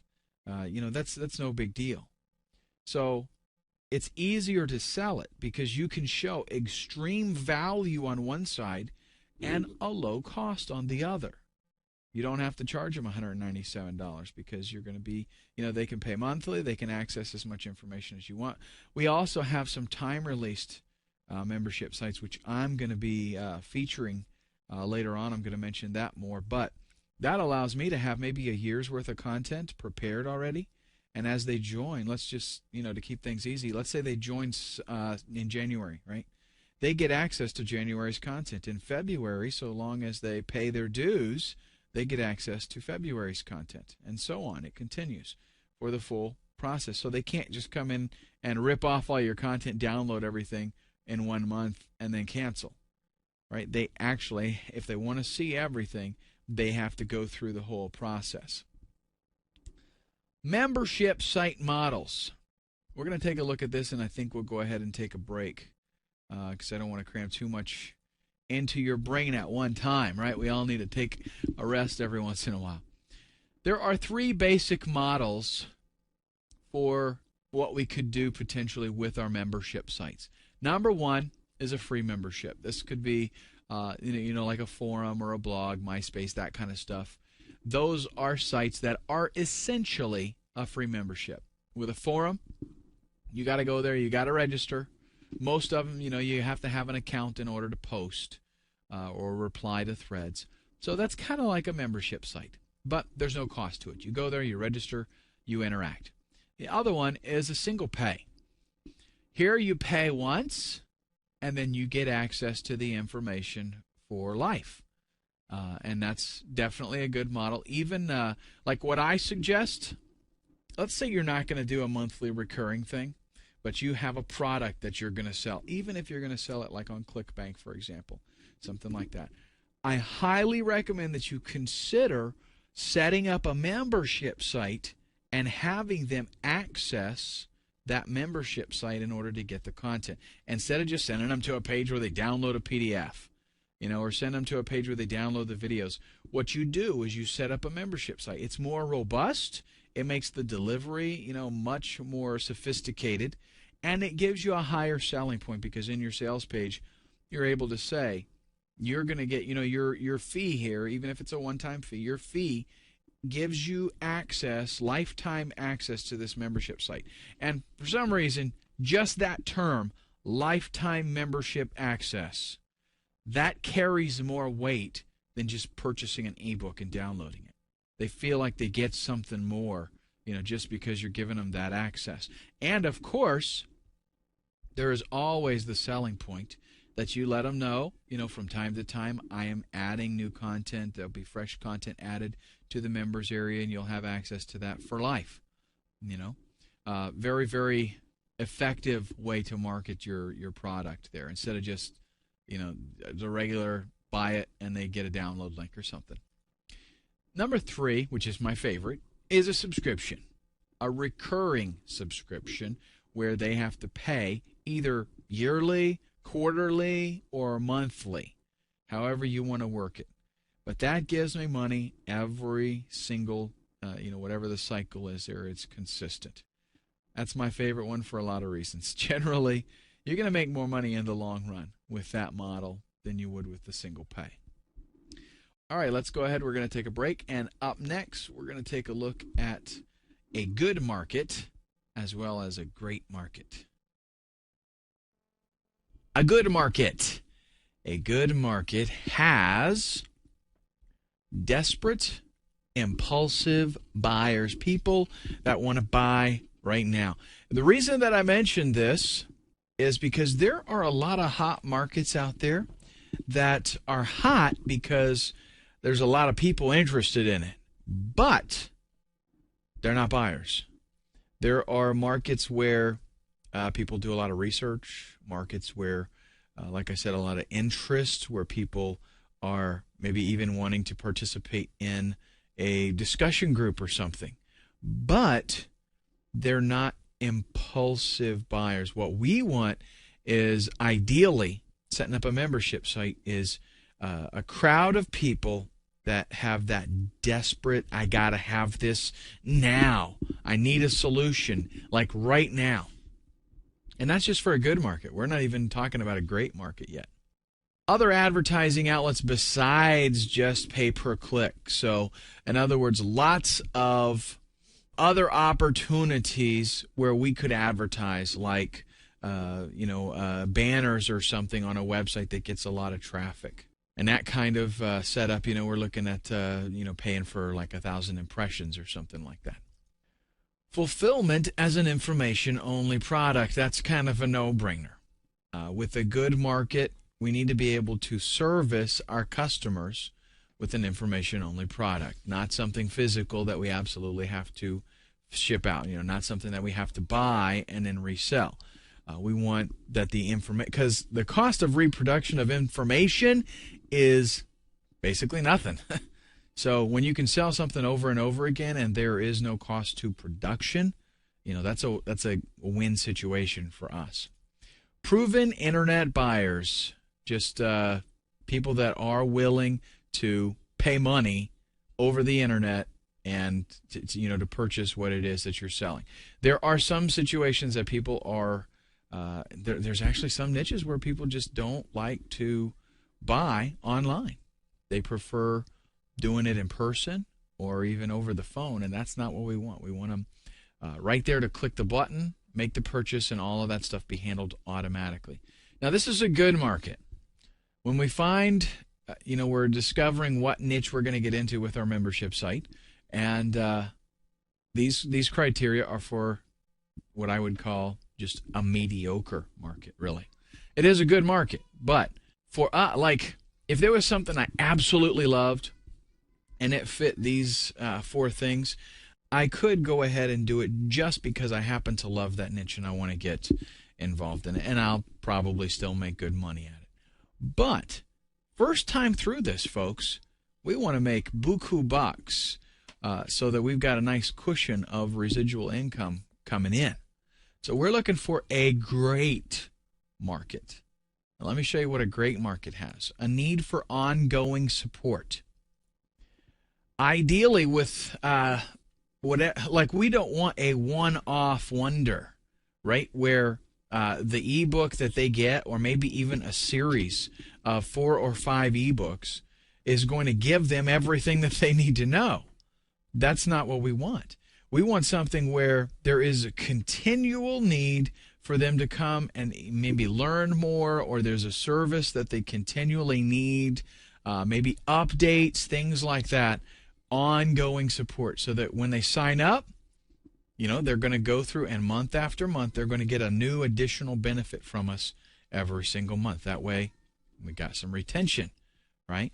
For a good market, what we looked at previously, there might be an information product that I'm looking to create and sell, and that would be fine if I'm selling it as they pay one fee and I deliver that product to them. That's great. Good market is fine. But for a membership site, we want these criteria here because it's going to fit in with our model much better. No seasonal demand. That means it's evergreen. You definitely don't want to touch something that has to do with Christmas or Easter or winter or summer. Because what happens? Well, you kick up a whole bunch of customers in the summer, and then as fall comes in, your membership starts trickling down, and then it gets lower and lower, and by the time you're through winter, there ain't nobody there hanging out no more, and your momentum is totally lost. So it's going to, good luck trying to get back up come spring and summer. You want something that is not contingent upon any kind of holidays or seasonal stuff. It needs to have a membership appeal. So in other words, some type of connection where people can feel that they are a part of something. And that's really, it's not that difficult to create that. It's kind of like, National Association of Photoshop Professionals. I love Photoshop, right? Just being a member of NAP, it has this appeal because there are a lot of little perks that you get. And being a Photoshop person, it just within that arena, there's something that comes along with that. You just want to do the same thing. But again, it's so easy to do. Hunting clubs, radio control airplane clubs, that kind of thing where there's like, I'm a member. You know what I mean? The yacht club, of course. Racquetball, all these things. I'm mentioning everything that I like. But any kind of membership appeal like that, you want to grab a hold of it because you're actually going to manipulate that. You're going to use that as a tool to keep people, your members, for a longer period of time. You use that membership appeal to make them hold on to their membership. And a great market has exactly what it takes to succeed. Bottom line, right there.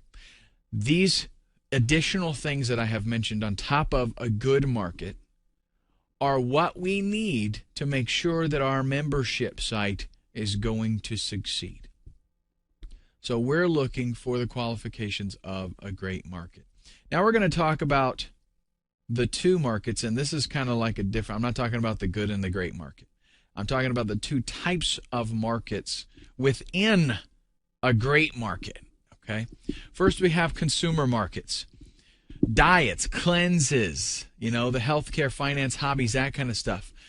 With those, this is the things that, the consumer is going to utilize.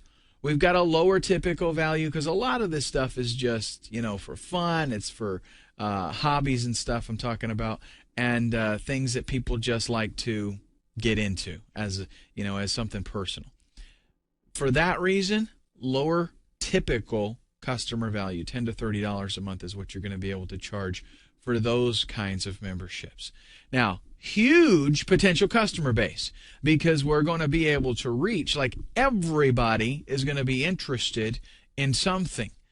So if we set up a membership site, it's going to appeal to a lot of people. And I do mean a whole lot of people.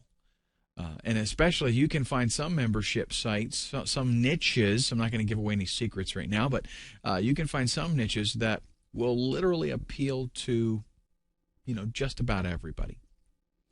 The other type of market is a business or trade market. Here we're talking about basically making money. We're talking about advancing in your career or, being a better real estate agent, being a better internet marketer, learning how to trade on the Forex more effectively, learning how to be an internet marketer, learning beginner stuff. You can definitely do beginner stuff because you got people that don't know how to do, anything online. They want to learn how to do something online. Or it doesn't have to be an online deal. It can be learning how to do anything, but it's career improvement. Higher typical cost to the customer because we're talking about making more money. Anytime you make a career, advancement, you got to pay more because you're going to make more. So here we're looking at $30 to $100 a month typical membership fees for sites that have to do with, making more money. You can market high ticket items, expensive stuff, because when you're dealing with people that are talking about business, they're willing to pay more money. Right? So if you've got, as a businessman, if somebody said they had a $1,000 product for me to buy that was going to make me an extra $1,000 the first month, and then after that, it was going to continue to make me $1,000 extra or save me $1,000 every month or whatever, I'm going to say, okay, $1,000, no problem, because, it's going to make me the money back. As a businessman, I'm willing to invest. So we can take those high dollar items and market to the people in our membership site and make healthy commissions off of that. not as many potential customers because it's business, right? It's people. Most people, the fact is, most people like to just, goof off or whatever. They're not really motivated to be an entrepreneur. You right now listening to me, you're in the minority.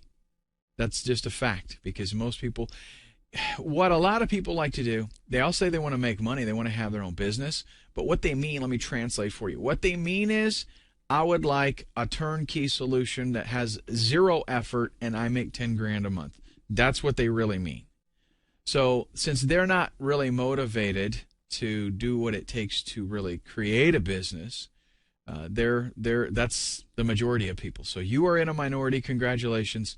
That means, though, that you have fewer potential customers. You're going to make more per customer, but there are not as many of them out there. You will get better conversions, though, because, again, it's not a hobby, or it's not a, I'd like to this or that. It's business. It has to do with making money. There are two things.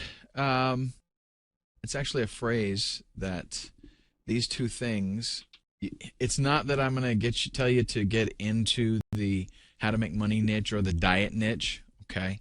But get the spirit of what this says. You can never be too rich or too thin. Now, all that this is really saying is that there are a couple of things that there's no end to. And if you can help somebody to do these things better, then that niche is going to be a successful niche for a membership site, because you're going to help, you're going to appeal to so many people, and it's going to be like an ongoing thing. If you did set up a how to make money membership site and you could actually help people to do it, then, they sign up, they're a member, they start making a little bit more money. You start putting together some other training for them. They're going to continue to get advice from you and to, just constantly be improving upon that. What we're going to do in the next video is start actually looking at how you can weed through all of the opportunities out there, all the potential, and select your target market for your very first membership site. There are a lot of ways that we can do this, choose a target market. But understand that I've been doing this a long time, so we're not going to, I want you to be a success with the first membership site that you set up. So since I have done a few of these, what you want to do is start with what you know. What that means is you have to get in your mind, like you're going to be dealing with this thing day in and day out. You're very likely going to be related intimately with your website. You're going to, probably learn a lot of things, because what I recommend to people is always the very first one, set it up yourself. It's not that hard. It can actually be a great learning experience, and then you know a little bit more of what's involved. You'll know more of what you would like to see, and if it works out really good for you and you decide to branch out and do another membership site, then you're going to, even if you have somebody else do a lot of the technical stuff, for example, you'll know how to give direction, and you'll know what you want and how you want it to work, because there's a lot of ways that you can do just about everything. So you're going to be involved in this. You want to start with something that you know. If you are a carpenter and you've been building houses all your life, then consider things like that. Consider knowledge that you have. The fact is, with information marketing, all that we are doing is we're taking knowledge that we have and we're selling it to someone who doesn't have that knowledge. Now, in the old days, it used to be an apprenticeship where you would go and you would work for somebody and you would learn how to do what they know how to do for either no pay or very little pay. During your apprenticeship while you're learning how to do it. Well, nowadays what we have is people pay money to learn how to do something. So do not take it for granted or underestimate anything that you know how to do, because there are today people out there that would like to know how to do that, and they don't. and they're going to do some searching, and they're going to look around, and they're going to try to find the things that they need to learn how to do it. So if you can offer that to them in a nice, neat, tidy fashion, and bundle it together with the membership perks that we're going to be talking about in our training here, you got a winner. You've got people who want to know what you know how to do, and they're going to pay in order to do that. So we're going to start with what you know, and I don't suggest, if you know how to do a lot of different things, I'm going to have a checklist for you, so you're going to actually be able to kind of weed that list down to the most potential, the one that looks like it's going to be the easiest. But I mean, pick something that you enjoy doing. Okay, if you're a welder and you work on an assembly line and you're like a really great welder, but you can't stand it, then you don't want to, get into doing something that, you're not really happy about. By the way, you're going to start with what you know, but we're not going to limit it to that. Okay, we'll deal with that on the next slide. Bookstores and libraries are excellent places to choose target markets, or at least get some ideas. Because here's what you can do. One of my all-time favorite ways to get an idea of a market is to go to a big bookstore, and I mean huge, right? Like a humongous Barnes & Noble. Go to the magazine section and just look.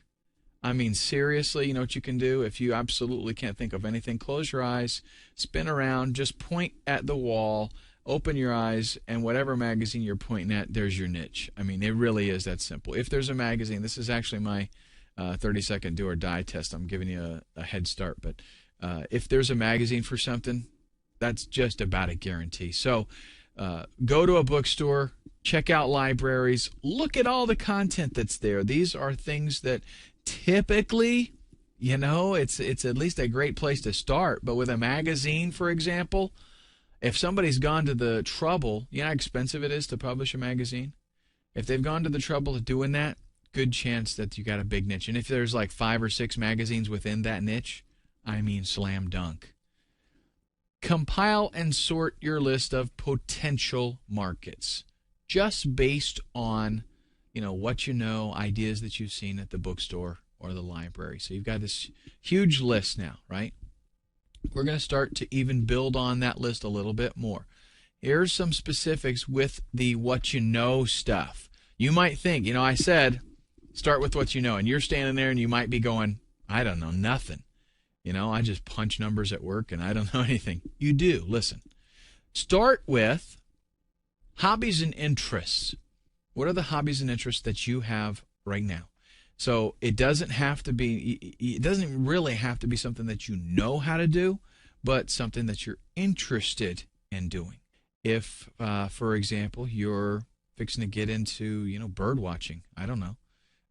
If that's something that you've always had an interest in and you'd like to pursue that, then by all means, write it down. I don't know about you, but I want to do something with my life that I enjoy doing. And did you know that you can build up an entire business based solely on something that you enjoy doing? How about that for a novel idea? Absolutely you can. You can be very lucrative just doing something that you enjoy doing. And by all means, if I could help one person to better their life by doing something they truly love and making a living at it, then my mission is complete. What would I love to do every day if I didn't have to work? Whoa, how about that one? So now you're going to sit there and you're going to think, I don't have to work. I got all the money that I need. What would I like to do every single day? Because you're going to be dealing with it. Now, you're not going to do it every day. You don't have to go out and do it every day. But what would you be happy doing every day if I had the opportunity? Like, for example, with me, maybe I play racquetball 2-3 times a week. Would I like to play racquetball every single day? I probably could, and I wouldn't get tired of it. What about I got my pilot's license last year. What about flying every day? Could I fly every day? I sure could. Yeah, I could go flying every single day. So could I set up a membership site and really get into that? Yeah, I could. Here's the thing. You have got the people that are successful in this are people that are passionate about what they're doing. So if you're kind of indifferent about something, that's not going to work. You have to be passionate about it. I love playing guitar. I don't, unfortunately, have as much time as I'd like to play guitar, but I could do it every single day, and I wouldn't get tired of it. That's for sure. So I could set up a membership site for playing guitar, and that would be something that I actually I've been meaning to do that for a while, but I got so much other stuff going on. That would be a great membership site if you're into playing guitar. Anything that you would have an interest in that you could say, honestly, I would love to do this maybe there's something you do every day. By all means, give that a consideration, because you're going to be passionate about it. And that's one of the things that, one of the key ingredients to being a success with a membership site is you being passionate about it. What are some of the real life experiences and achievements that myself, have gone through or attained? If there's anything that you have done, maybe you went through bankruptcy, or maybe you were facing bankruptcy and you got yourself out of it without having to file. Maybe you got, like me, you got your pilot's license. That was a great achievement for me. Anything like that is attractive because there are other people that want to do it. And don't you think that they would like some help from somebody who has already gone through it? Absolutely. Maybe you were 150 pounds overweight and you lost it all in 6 months. Oof, that would be tough, huh? That would be fantastic if you can share that with other people. That's exactly what we're wanting to hit on. So just give it a thought a little bit. Is there something that I have, a difficulty I've come up against? Maybe you were $15,000, $20,000 in debt on your credit cards, and you got it paid off in like a year, and you want to share with people how you did that. There are other people out there right now that are in debt that much, and they want to know, they want your experience, how you went through it. What problems have I solved in my life? Look back through your whole life and think, where did I come up with a problem and actually get a solution for it? Really, there are a lot. I mean, this covers so many areas. Listen, it doesn't matter what you have done. I mean, there are so many areas that this covers. If there's anything you've tried to do and you solved a problem, it could be on the at the workplace. It could be a hobby that you have. It could be something around the house. It doesn't matter. Something that you have solved. Write that down. Is there any problems that I have not solved in my life? That's actually a really good one. You know why? Because there's a wound there for other people more than likely. And if you can build around that, offering advice on how we can, get a workaround or deal with it, learn to cope with it, or if there is a solution, having discussions on how to solve the problem. That's something that people would really, really jump into and get involved, because it's something that's emotional. It's something that, they're having difficulty and they're struggling with it as well. Now, once you get this list done, and this seriously, anybody, I believe, can make a pretty big list from just these things right here. It doesn't take much. And you might not think you've actually accomplished anything, but in life, maybe there's nothing you can write down. But really, if you give it some thought, I think you'll be able to come up with something. If, however, you grew up in Siberia and you never had any interaction with other human beings, and I can't even imagine that would be the case, right? Because you would definitely come up with some difficulty and have to overcome it. But you know what? One thing about successful people, a lot of times, because of their mindset, they solve problems, they jump over, hurdles, and don't even think about it and can't even recognize it. There are things that, like, people, if you're like that, people probably look at you and are like, boy, I wish I could be like that. But you don't even realize it. You don't even notice that you're dealing with difficulties in solving problems. So, if that is the case, and you can't think of anything, think about your friends and family. What hobbies does blank have? Put the name of somebody in your family there, or put a friend there. This allows you to step back and look at somebody else. What hobbies do they have? What are some of the real life experiences that your friends and family have gone through? Do you have a friend that had cancer and he beat it? Something like that. What problems has Johnny solved? What problems has Johnny not solved, for that matter? What difficulty, what things are people struggling with? What are they going through? Look at your friends and family, because that's going to allow you to step out of yourself a little bit and not be confined to that me mentality where maybe you can't think of anything. More than likely, you're going to, by this point, have a pretty big list. And honestly, I'm suggesting you write down everything that you could possibly think of for all of this stuff. Now, we're going to build on that and expand your horizons even more. What I suggest that you do, the sites that I'm going to give you right now, are going to be used as somewhat of a qualification for the things that you've written down, but you're also going to use them for more ideas, because here's what's going to happen. A lot of times you can't think of something and you need a mental trigger. The sites that I'm going to pull up here in just a minute are going to be that mental trigger for you. They're going to let you see things that you didn't think of. Okay, for example, ehow.com. That's a site where just people go and they do tutorials on how to do stuff. People request tutorials. If somebody out there is requesting how to do something and somebody has put together a tutorial, guess what? Okay, people are interested. Now, you're thinking, well, they'll just go to eHow. Well, you just go there and you see the quality of all the stuff there, and you'll find out that, you don't have anything to worry about. But it shows us that people are interested. Plus, just because, all that means is competition, and competition is not a bad thing. I would rather be in a niche that had pretty hot and heavy competition than one that had no competition at all, because competition means there's a lot of people that are interested in it. MyGoals.com, SoYouWanna.com, hints and tips. These are all the same kind of thing. VideoLearning.com, great place to get ideas of content that you can create, things that people are interested in. eBay, you can go there. You can check out eBay Pulse. You can just go on eBay and see what's pretty hot and trendy there. Magazines.com. The next slide is going to reveal my do or die, my 30-second do or die test, where you will see where magazines.com totally comes in. But basically, go there, type in your keyword, and see what comes up.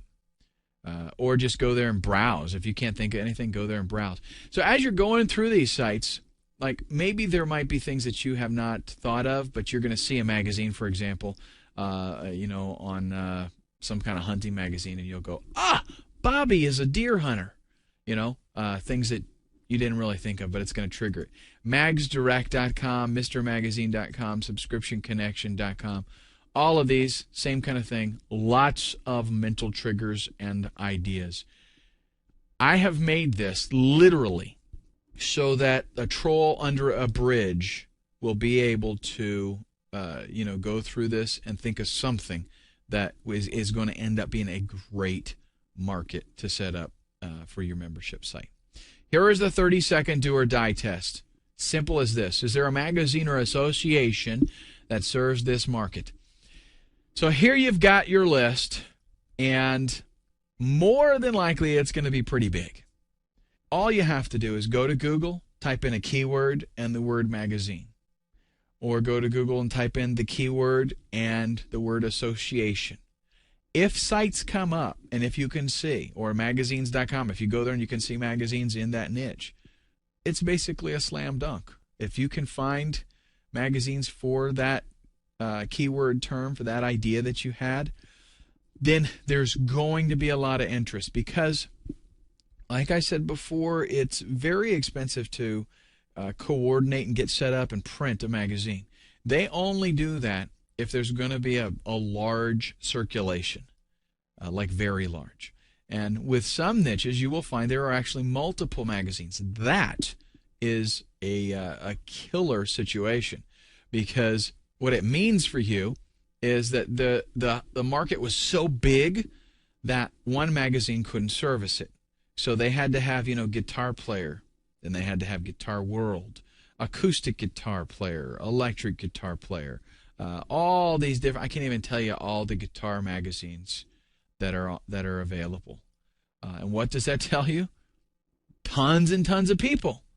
And so that's a good thing. That means I set up my membership site. And don't be scared if there's already a membership site for there. Most of the time there will be.